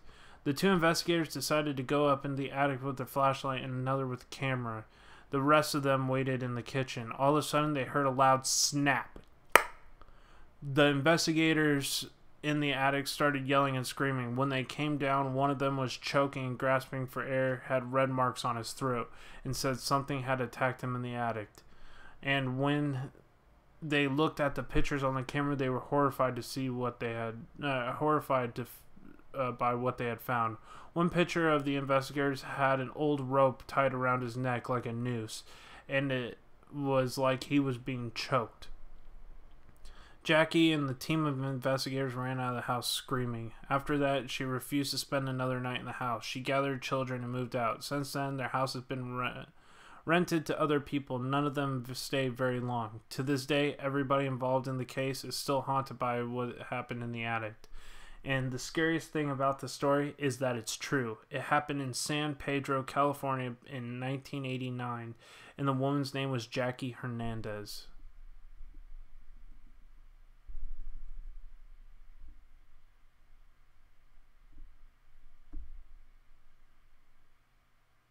Yeah, that's a crazy story. Jeez.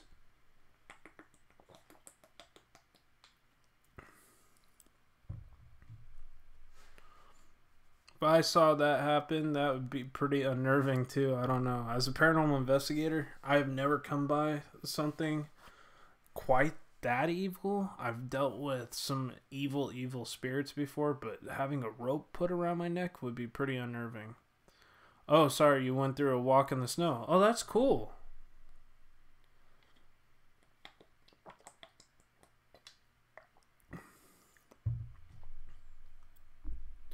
Very blooming creepy. Yeah.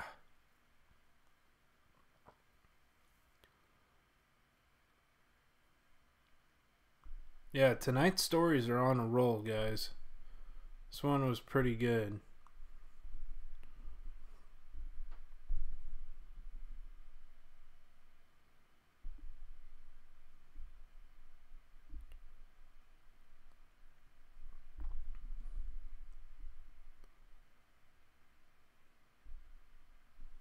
Alrighty. Yeah, really creepy.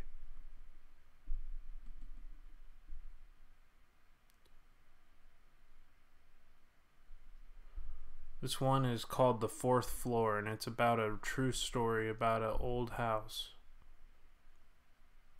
One evening, I was looking for an internet cafe because I needed to send a few emails. I spotted one in an old building. The sign said it was on the 4th floor. When I walked through the entrance, there was a dark hallway that led to a small elevator. I pressed the call button, and when the doors opened, I stepped inside. There was, in a lot of Asian countries, many buildings do not have a 4th floor. The 4th is considered bad luck because the word four almost means the same as the word death. The buttons in the elevator were 1, 2, 3, 5, and 6. I pressed the button for the 6th floor. The doors closed behind me and began to ascend. When it stopped, the doors opened, and I was about to step in when I realized that something was wrong. The hallway was in total darkness, and by the light of the illuminating elevator, I could make out random pieces of furniture covered in white cloth. It looked like it hadn't been occupied in decades. Though I must have been on the wrong floor, so I checked the buttons. None of them were able to light up. There was nothing to indicate what floor I was actually on. And just then I noticed something moving at the end of the dark hallway. I couldn't make out what it was, but it looked like a person dressed in some kind of gown. The figure was moving down the hallway towards the elevator. It creeped me out. In a panic, I started pressing the door close button. All of a sudden, the lights on the elevator flicked on and off. I was plunged into pitch darkness. So freaked out, I almost wet myself. As I was about to lose it completely, the lights came back on. The doors closed and the elevator jolted back to life and started to ascend. I breathed a sigh of relief. When the doors opened this time, I was at the internet cafe. I went over to the counter and told the girl what happened. She listened and her face grew pale. She said that some of her customers and a few coworkers had experienced something similar. She had never experienced anything like that herself, but she told me about the history of the building. Apparently, the fourth floor had been a hair salon at one time. It was a prosperous business until one of the coworkers who worked there killed herself in the saloon. Nobody knows why, but she slit her wrist over the basin and bled to death. The salon continued to operate, but they were plagued with weird and inexplicable events. Sometimes when customers were having their hair washed, the water would turn red as blood. Other people claimed that they looked in the mirror, they could see glimpses of a ghostly figure standing behind them, and when they turned around there would be nobody there. Because of these events, the salon developed a bad reputation and began to lose customers.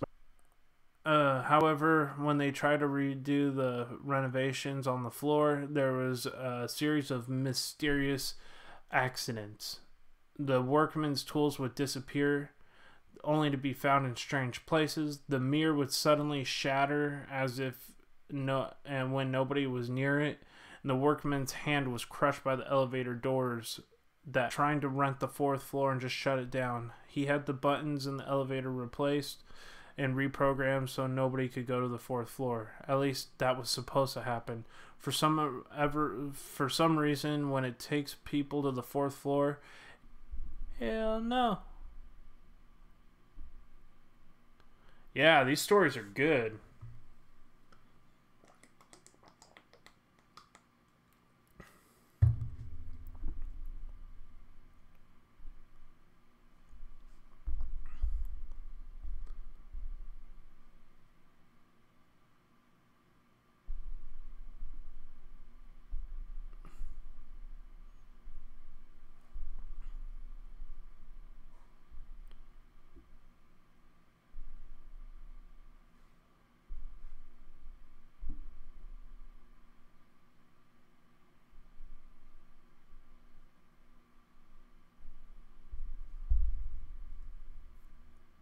So I'm just checking some updates. I like that one. Would be freaky. Yeah, I totally agree. That'd be a pretty wild place to investigate, that fourth floor. Whew. This one's gonna be Try to Smile. It's about a true story of an English teacher in Japan. There was something that happened to me, and there was something that happened to me, and I still have no concrete explanation for it. I lived in Japan for 2 years, way out on the island of Kyushu, a really small rural town. I was teaching English there, where I lived in an apartment complex with 9 other English teachers and a handful of Japanese families. Our apartment was a 2-story townhouse style. My apartment was the newest of the bunch. Before me, there had been an English teacher who lived there for 2 years, and before her, as I have been told, the apartment was empty. I moved in the 1st of August, which was brutally hot and humid in Japan. So humid that the wallpaper in your apartment gets wet and starts to curl up. Only the air conditioning in the apartment downstairs and the bedrooms were upstairs. It was truly unpleasant, and I ended up having to sleep downstairs to avoid sweltering in my bedroom.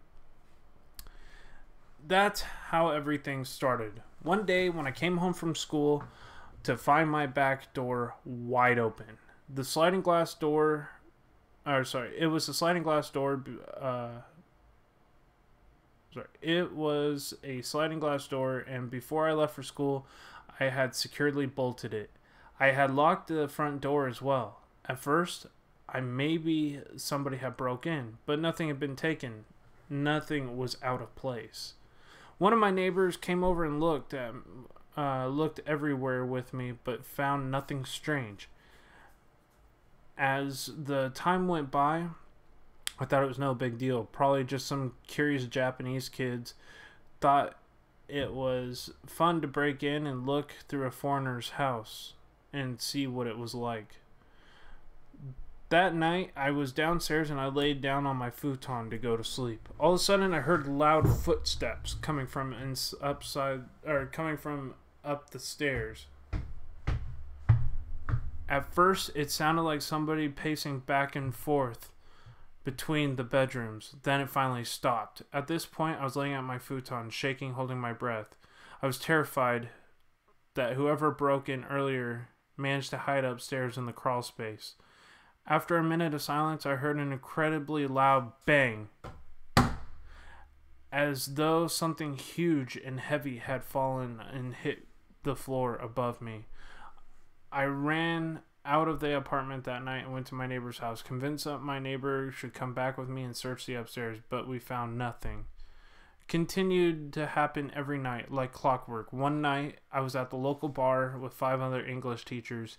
He had been living there for 5 years. I started telling him about the strange things that kept happening to me every night, and how I was unable to sleep because of it. Well, there's a reason for that, he said. Before you, there was another teacher in that apartment, but before her, the apartment was empty. Nobody could live there because a woman hung herself in the upstairs after her husband had left her. Japanese people don't rent it because the place is cursed. So it was empty until the Board of Education decided to rent it out to foreign teachers. At this time, they thought it was just making up things to try to scare me. But one day, I asked my boss about it. He immediately turned white and said, other teachers shouldn't be telling me things like that. I tried to press him for information, but he would neither confirm nor deny it. One night, while cleaning out my apartment, I noticed something on the underside of my windowsill. Somebody had carved the words "try to smile" in Japanese about 10 times. When I saw it, I think my blood literally ran cold. I still don't know exactly what happened that night in that apartment, but every night during the summer until I would start sleeping upstairs again, those noises would happen without fail. Whew. Hey, Willie Reed, how's it going? Oh, I'm sorry to hear that, Cuddly Kathy. I hope things go better. Yeah, some scary stories might help. Yeah, no.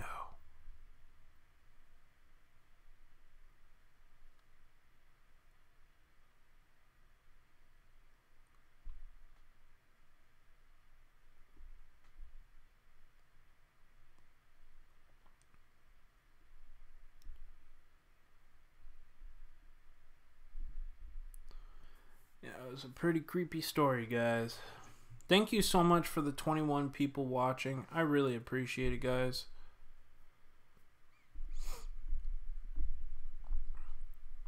Thank you all who have shared this out on social media. I do really appreciate it, guys. It's so nice of you. Wow.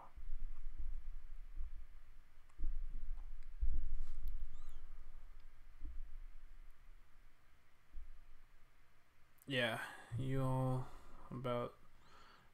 know all about stress and anxiety and my OCD. Yeah, it's no joke.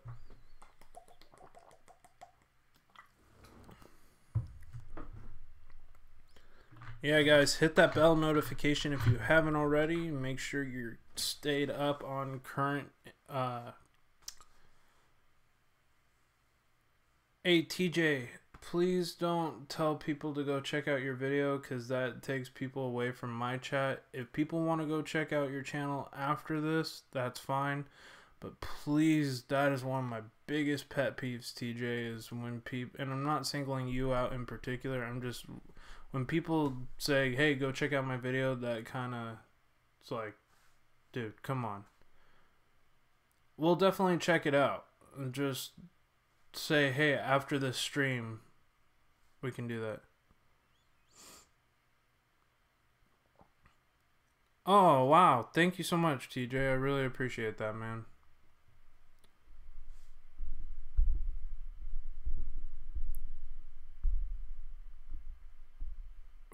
Speaking of horror movies, I just watched a really, really creepy one. Has anybody ever seen the movie Hereditary?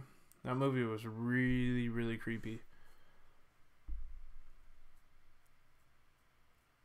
Yeah, guys, we'll watch the TJ. I'll make sure I watch that video. Just people like can check it out after this stream, okay? I'll personally post the link for the new video that you made when I'm getting off so people can go watch it.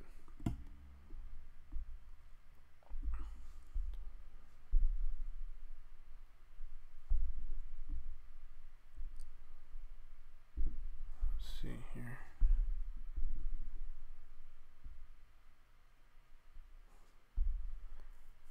Trying to stay up on the chat here.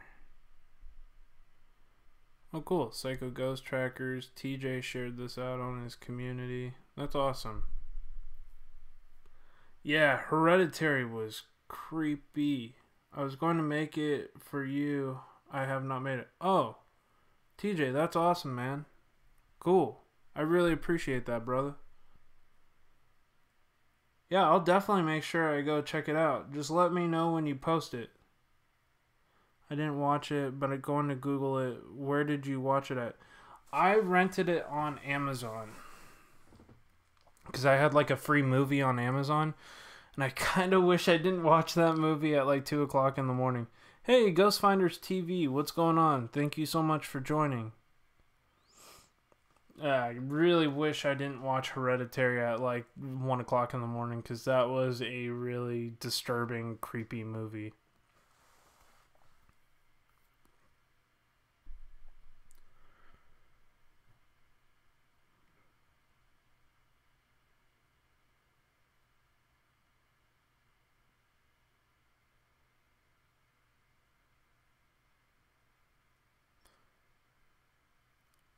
Oh man, TJ, that's awesome, brother. I would really appreciate it. That movie seems pretty twisted. Yeah. I didn't sleep the rest of the night. Let's just put it that way. That I know when a horror movie's good when I don't sleep the rest of the night. There's few movies that I have watched that actually have caused me to lose sleep for a number of days. But that one made me lose an entire night's sleep. So that one was definitely a winner.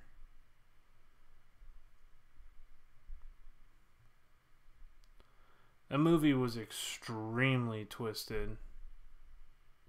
Have a good night, Lynn Wright. I hope you have a great rest of your night. And really, really appreciate everybody who's come on. Still almost 30 people in the chat, you guys. So awesome. Let's see here. So awesome.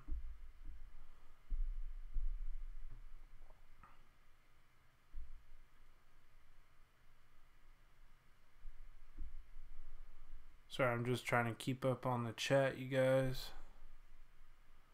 Trying to keep up on the analytics too. Cool.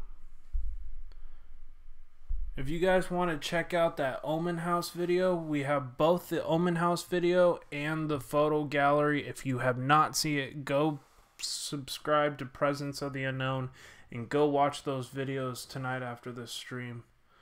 Definitely want to check those out. Hey, Gomez I Adams, how you doing? Hey, met you on on Cab 7's live stream. Just want to tell you congratulations again, and it was great to have met you. Well, it was great to meet you too. Thank you so much, Gomez I Adams. I really appreciate your support. Thank you so much for coming by. Hey, I've been wanting me to chat with you sometime. The only way I can do that is Hangouts. Yeah, man, there's a few ways you can get a hold of me as Facebook, Twitter, and Hangouts. And because this isn't my actual email, this is just my email for my YouTube channel.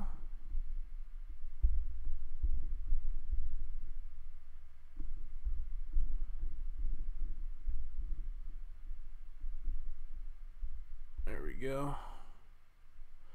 That is my email right there. So you guys can definitely check that out. How is the Pacific Ocean clean-wise? It depends on where you're at. Our county, San Luis Obispo County, very, very clean. Santa Barbara County, really, really dirty.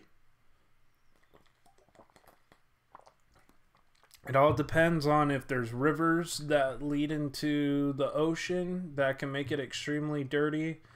And also depends on how big the population is.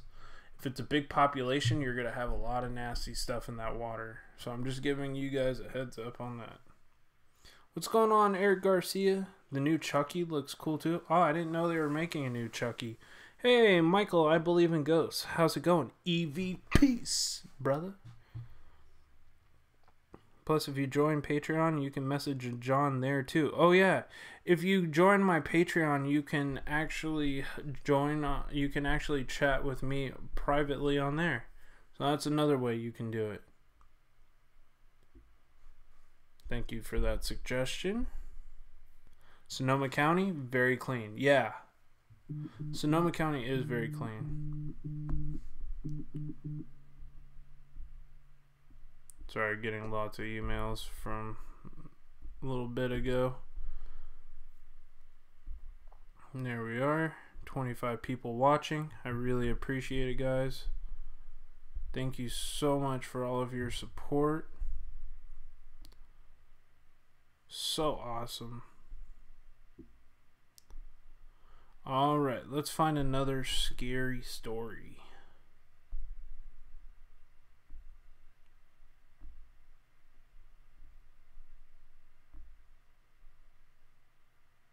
The Trail of Blood. Sounds interesting.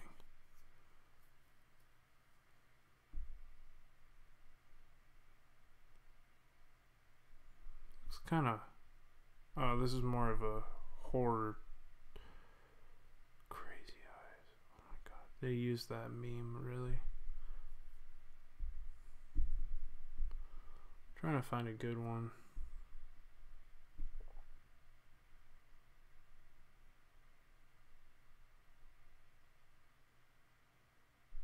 Okay, this one's called Crematorium.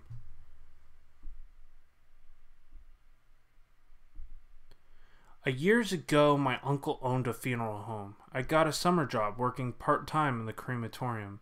It wasn't a lot of fun, but it particularly paid well. And being a poor student, I definitely needed the money. Dealing with dead bodies was creepy at first, but after a few days, you kind of got used to it. Kinda. One morning, I was sweeping up the floor of the crematorium when a black hearse pulled up in the parking lot outside. A man in a black suit stepped out, and my uncle went over to talk to him. After a while, he came over to me and asked to help him carry the coffin into the crematorium. I thought it was strange because they usually brought the coffins into the funeral home next door first, but I didn't ask questions. We set down the coffin and onto the ground, and my uncle went over to prepare the oven for cremation. For a few minutes, I was left alone with the man in black suit. There was an awkward silence. I did not know what to say. I assumed that it was his relative who had just died and was laying in the coffin, but he did not seem all that upset. When the oven was ready, my uncle and I picked up the coffin and brought it over to a metal bench. We took it off the top casket and saw the corpse. Inside was a man who looked about 30 years old.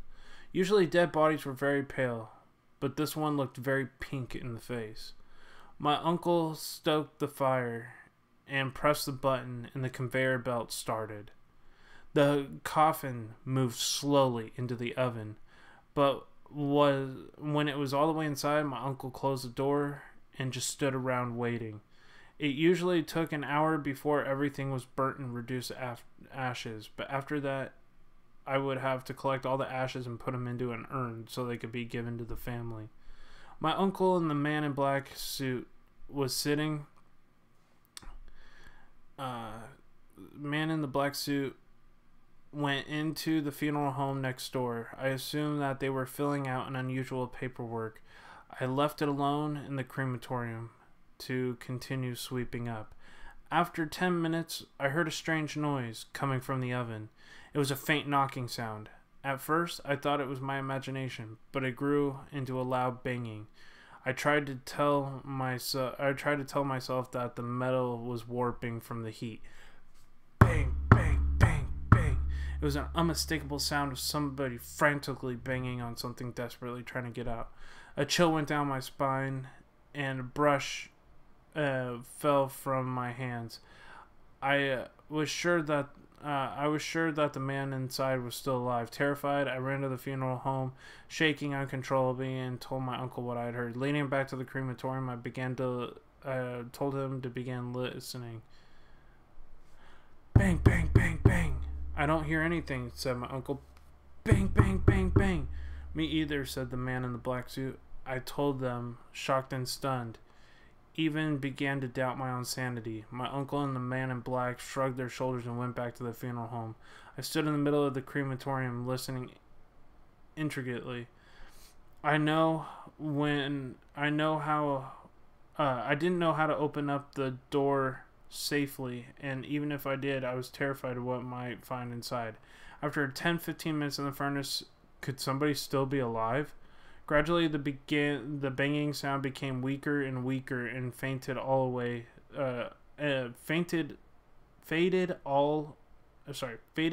altogether. All I could hear was the sound of hiss and crackling flames. There was no more noise. An hour later, my uncle came back and turned off the oven. We collected the ashes from the tray and poured them into the urn. The man took it with a broad smile on his face, and he got back into the car and drove away. At closing time, my uncle gave me an envelope with money and told me never to mention what he had heard to anybody. We never spoke about it again, and business went on as usual. Even today, I still have nightmares about the hideous banging sound that I had heard coming from inside of the oven.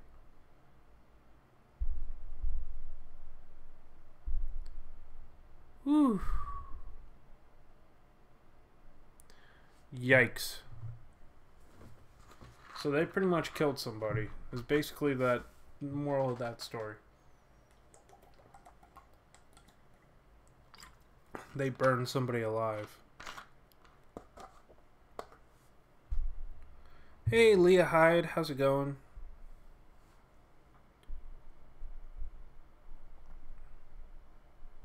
That would be awesome, Kim.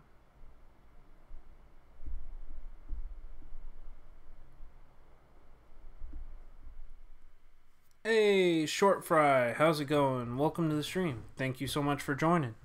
I really appreciate it.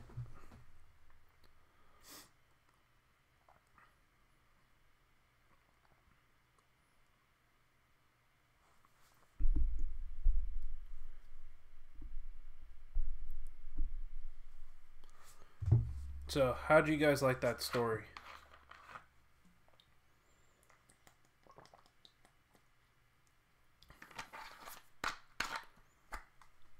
Let's see. Analytics.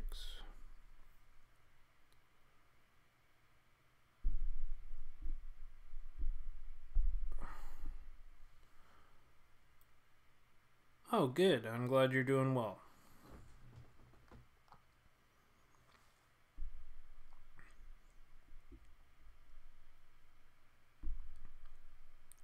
Yeah, guys, check out my paranormal team, Presence of the Unknown. It's a separate channel on YouTube. You definitely want to go and check out that channel and watch the new Omen House videos. Super duper cool, guys. Make sure that you are subscribed to Presence of the Unknown. Right now, we're at 615 subscribers.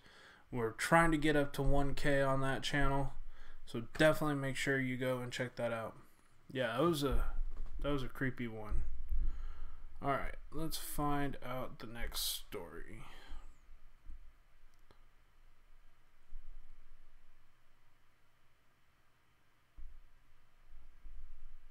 Next story is going to be called Dead in the Water.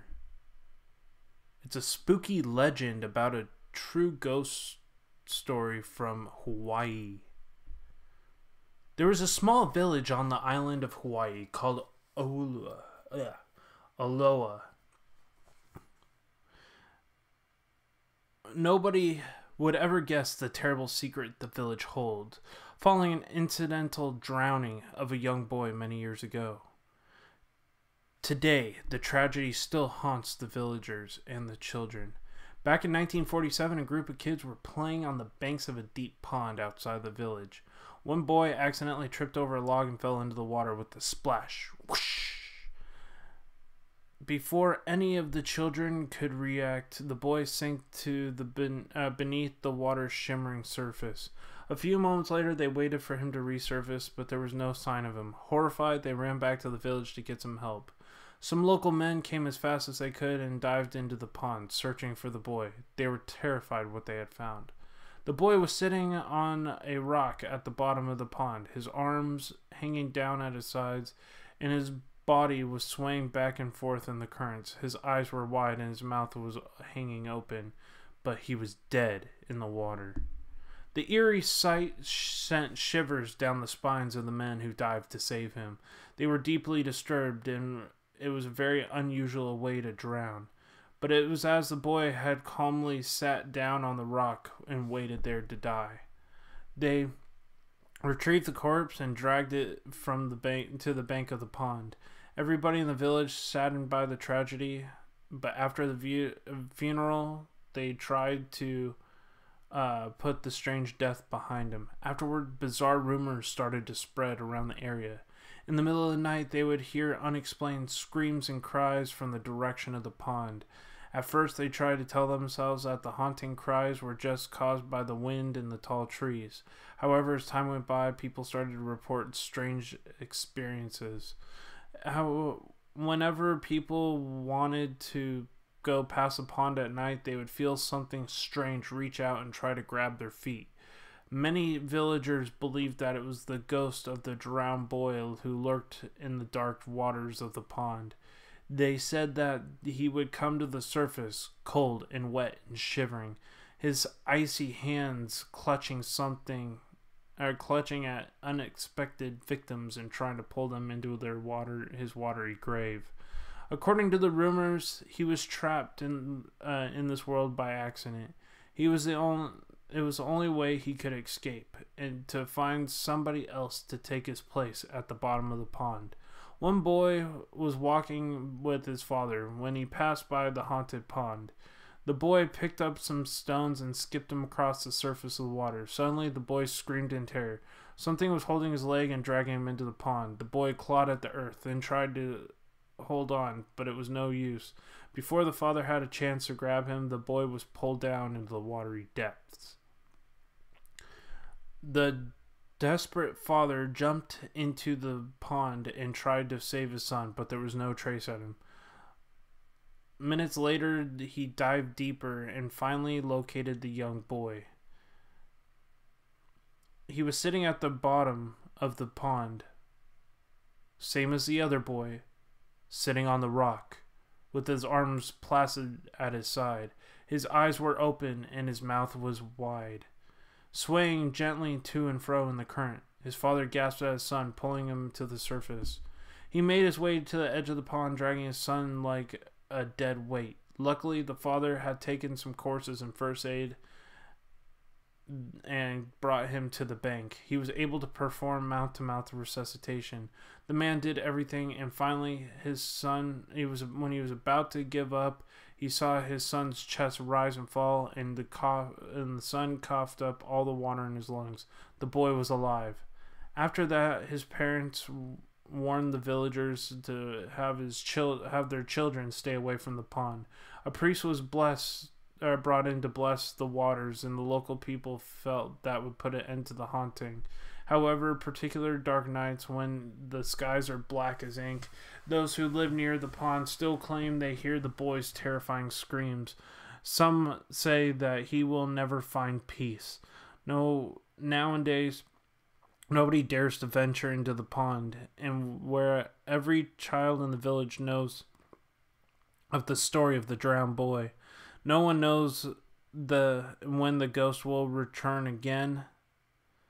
Nobody knows when the ghost will once again grow restless and try to claim another young life.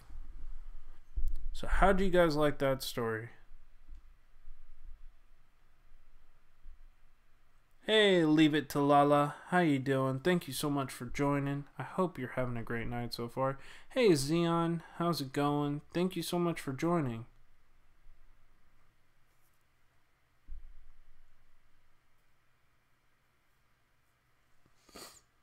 Oof, that was a doozy of a story. Are you new to the channel, Leave It to Lala? If so, I hope you're having a great night.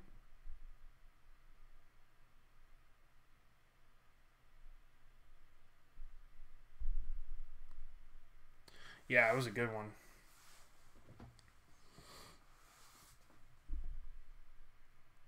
Guys, make sure you smash that like button and share this out if you haven't already. I would really appreciate it. Join me on Twitter and on Facebook if you haven't already done that as well. Alright, there we go. Added Ghost Finders.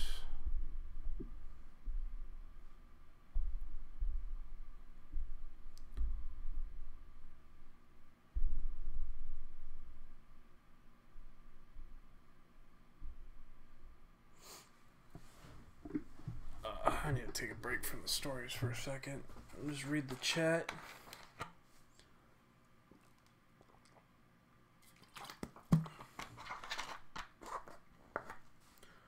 Yeah, stories have been really, really good. Oh, you found me about a week ago. Oh, awesome, Leave It to Lala. I really appreciate your support and thank you so much for dropping by. Okay.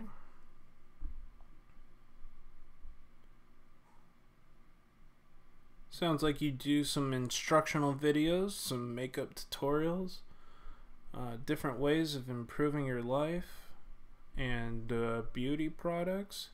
And you also do YouTube tutorials on how to turn watch minutes into watch hours. So that's super cool. I'll definitely make sure I subscribe. You're about 2 away from hitting 800, so that's awesome.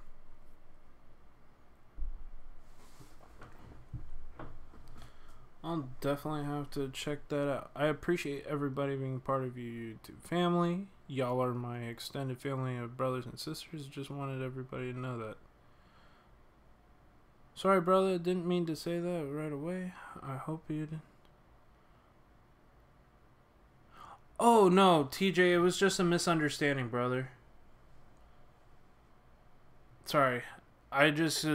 I've had issues where people have told my followers to go and click on their videos, and that's kind of what I thought was happening, but I got mixed up. I didn't know you were doing a dedication video to your favorite YouTubers and stuff.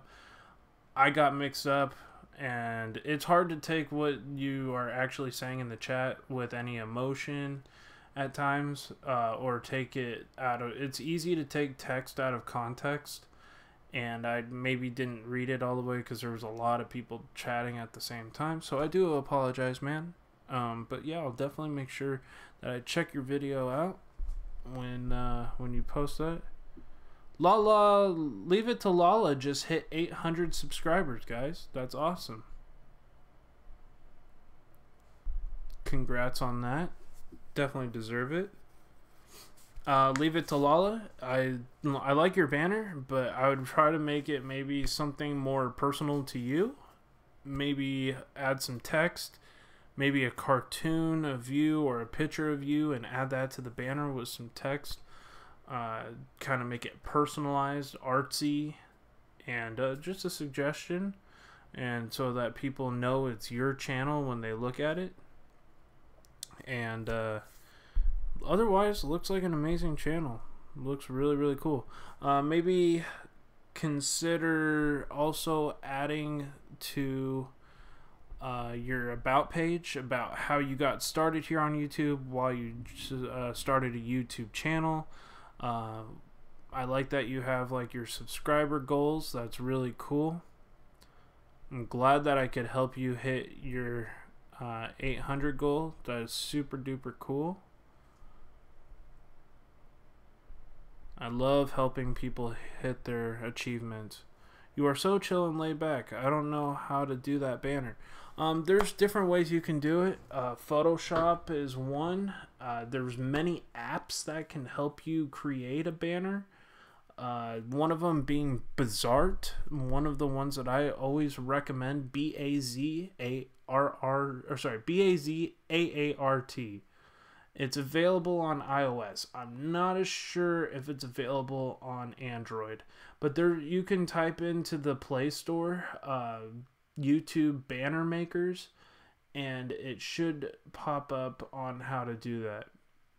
And it should pop up a list of different things to help you create. I noticed there was another one. I don't remember the name of it, but there's a whole bunch of them out there, and you can also create banners a lot of different ways. There's so many ways of creating artwork for your YouTube channel. I just try to use all the necessary stuff as possible. This banner that I just did, I don't know if you guys have seen it, but I just redid my banner recently.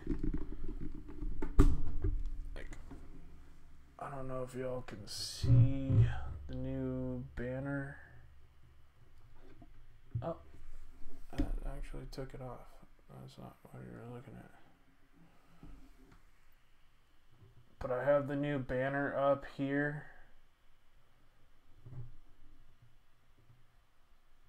Well, you guys can go on to my page and you can see my new banner. But I just redid the whole thing and spent about a whole day messing around with a few different templates, asking you guys what you like and what you didn't like, and I kind of ran with some different ideas. Oh, cool. Awesome. Yeah, so like there's a ton of different ways. Yeah, thank you. I really appreciate that. And I also did the Sharpshooters banner. If you haven't checked out his banner, I also helped create his. So I can, there's so many different ways of creating banners and making them appealing to what you're doing with your channel. And hey, what's going on, Detecting for Life? What's going on? Good to see you, fellow night owls. Yeah, there's a lot of different ways you guys can do channel art and thumbnails. There's a lot of great apps for iOS and Android that you can use to create those things. So definitely use the resources and tools that are given to you by the different phone systems and different programmings, because they can really become your best friend. Canvas is a app is good for banners too. Yeah, you can definitely use Canva. I think it's Canva, right? Or is it Canvas? Is it Canvas? I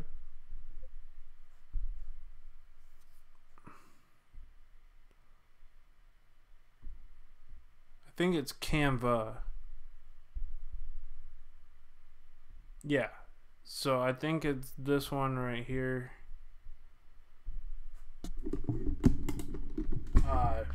TJ, is that the right one? I had issues with it myself when I tried to do a banner before, and I used to try to use it for thumbnails, but I don't know. I had issues with it. Not saying that you will. I just personally had some weird issue with it.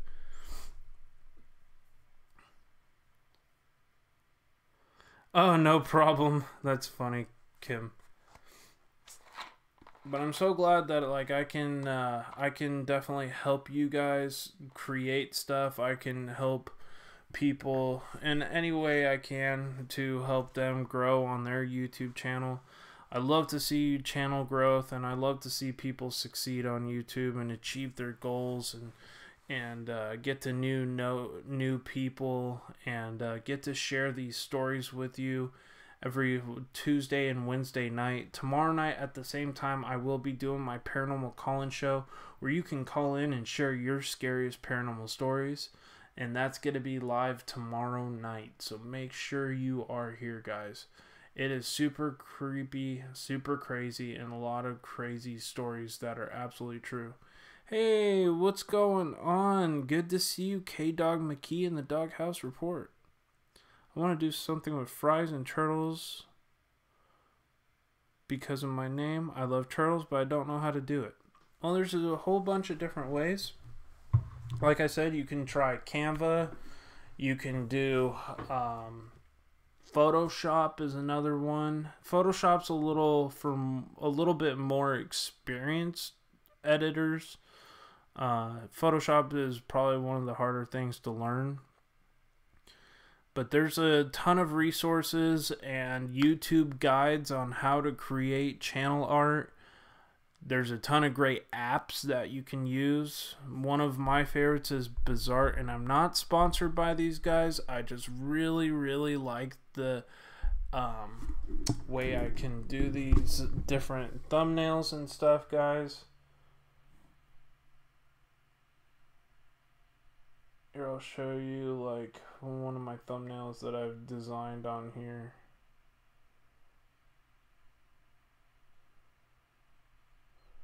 So like, guys, this is like one example of some of the artwork that I have done on my channel.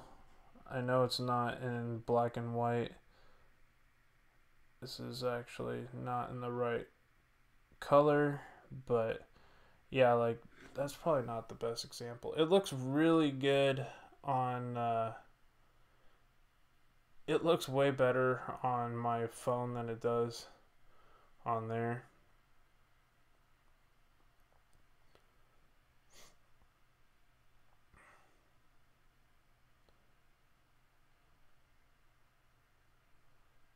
Trying to find a really good example.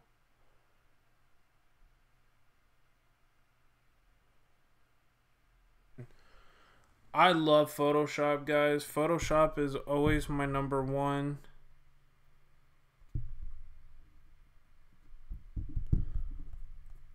And I got projects dating back months.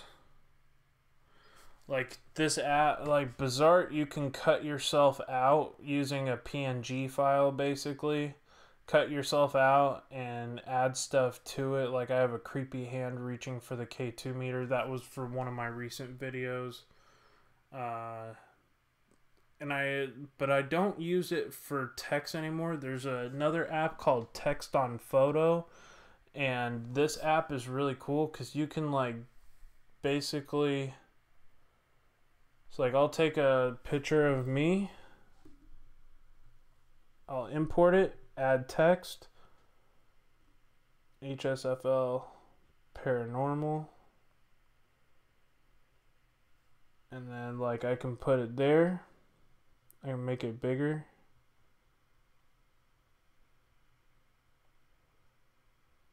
and then like you can put like an outline around it. And then like a shadow. You can like make the shadow of it bigger or deeper depending on how you want it, and you can move it from side to side. So there's so many different tools you guys can check out, and it definitely helps you to improve your YouTube skills.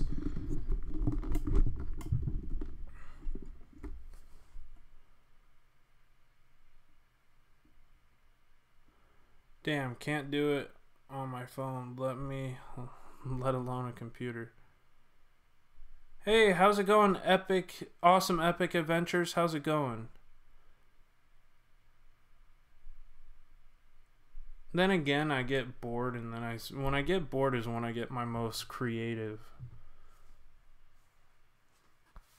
Like I came up with this design for my OBS stream on a weekend. It was just hot outside and I was really bored and there was nothing to do, and so I created all the artwork for this using actually 2 or 3 different apps. to do all the banner work and the ideas for the text. Yeah, it was a lot of work, guys. I mean, to set it up this way took me about 3 or 4 hours. My phone is way too old, yeah. But I hope I could help somebody learn how to do some of this stuff.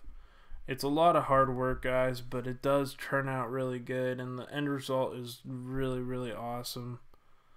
And it definitely helps you to grow on YouTube. And YouTube isn't easy, guys. Like, YouTube is stressful as shit to do this full time. I do this probably 50 to 60 hours a week between networking and supporting other channels and promoting other channels, promoting my own channels. I mean, it's just a lot of work, guys. I mean, it's arduous, it's time consuming, it takes a lot of hard work and dedication to do this kind of stuff, guys. But in the end result, it turns out good, and it makes it more appealing to you guys. And I run through a lot of trials, a lot of ideas to keep you guys glued to the channel, to keep you guys coming back. And I'm so glad to see you guys, upwards of 35, 36 people, close to 40 at one point tonight. And an average of like 20 staying through this whole stream. So apparently, it's YouTube is my part-time. Yeah, right, sharpshooter. I work too much. That's why I'm still in the making. Hey, you know, sometimes you can only do what you can do. Who wants pizza? Well, if you're gonna buy, then I do want pizza. What work you put in is you get the reward for it. Absolutely, guys. I would love a pizza right now. That would be so awesome. If you want to donate to my pizza fund, you can PayPal me, or you can send a super chat, and I will definitely get a pizza. I promise you. Yeah, it takes a lot of hard work and dedication to build channels like this, guys. I built this channel in over 6 months. I got over 2,000 subscribers. To some people, that's not a lot. Like my friend Kelsey Davies, she's had her channel less than 3 months, and she's at 8,500 almost. She's done really, really awesome. Okay, Cuddly Kathy, thank you so much for coming by. I'm probably going to sign off too here shortly, guys. I really appreciate all your support. But if anybody ever has questions, please don't hesitate to contact me on Twitter or on Facebook and ask questions. I'm always willing to help other YouTubers, guys. Yeah, PayPal. Exactly. I love pizza, guys. Pizza's awesome. Wish I had a free pizza right now from Domino's. That would be awesome.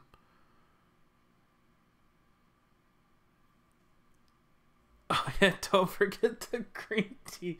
I pretty much quit the green tea and just went right back to coffee. But I do have a coffee fund open too. Yeah, I got a lot of funds out there, guys. I don't know why they call them IOUs. There should be one called You Owe Me. No, just I'm joking. No, you guys are awesome. I'm probably gonna try to find a channel to raid here just a second to give you guys some support back. Hold on. Blue group.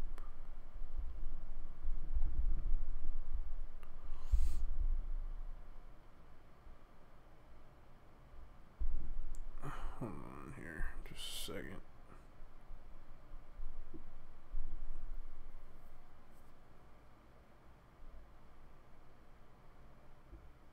Alright. So, hold on, guys. Good night, White Wolf. I hope you have a great day. Rest of your day and a great rest of your evening. Much love and light. Yeah, I'm a pizza freak. I love pizza. Oh, okay. Your phone cut out. Let's see here. Alright, you guys. I'm just trying to check here real quick. Okay. Take care, Cynthia. Have a great rest of your night as well. So, guys, I'm pretty much going to sign off. I'm going to try to find a channel to go and raid as soon as I can find one. I don't know who's live right now. Let's see. We have... Ooh.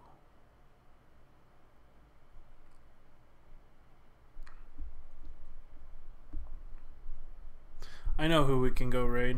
We can go raid my buddy at Technetic Beats. He's making some creepy music right now. Perfect.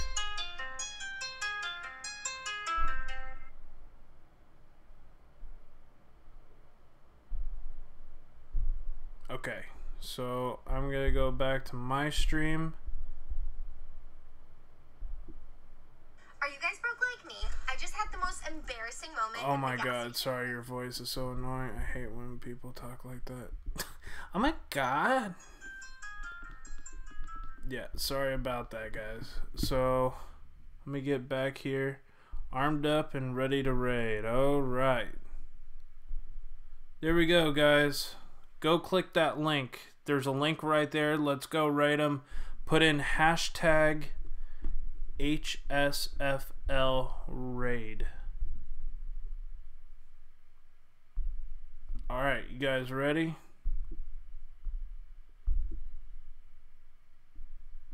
Ah, Kim already beat me to it.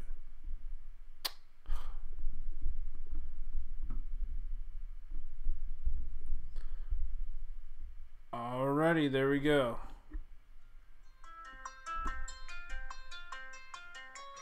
Alright, let's open the instrument first of all. Let's get this going here.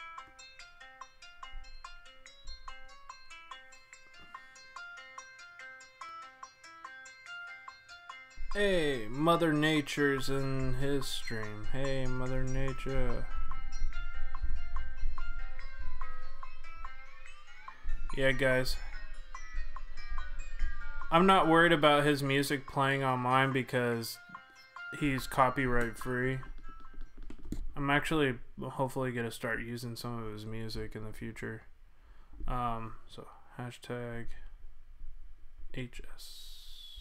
HSFL raid.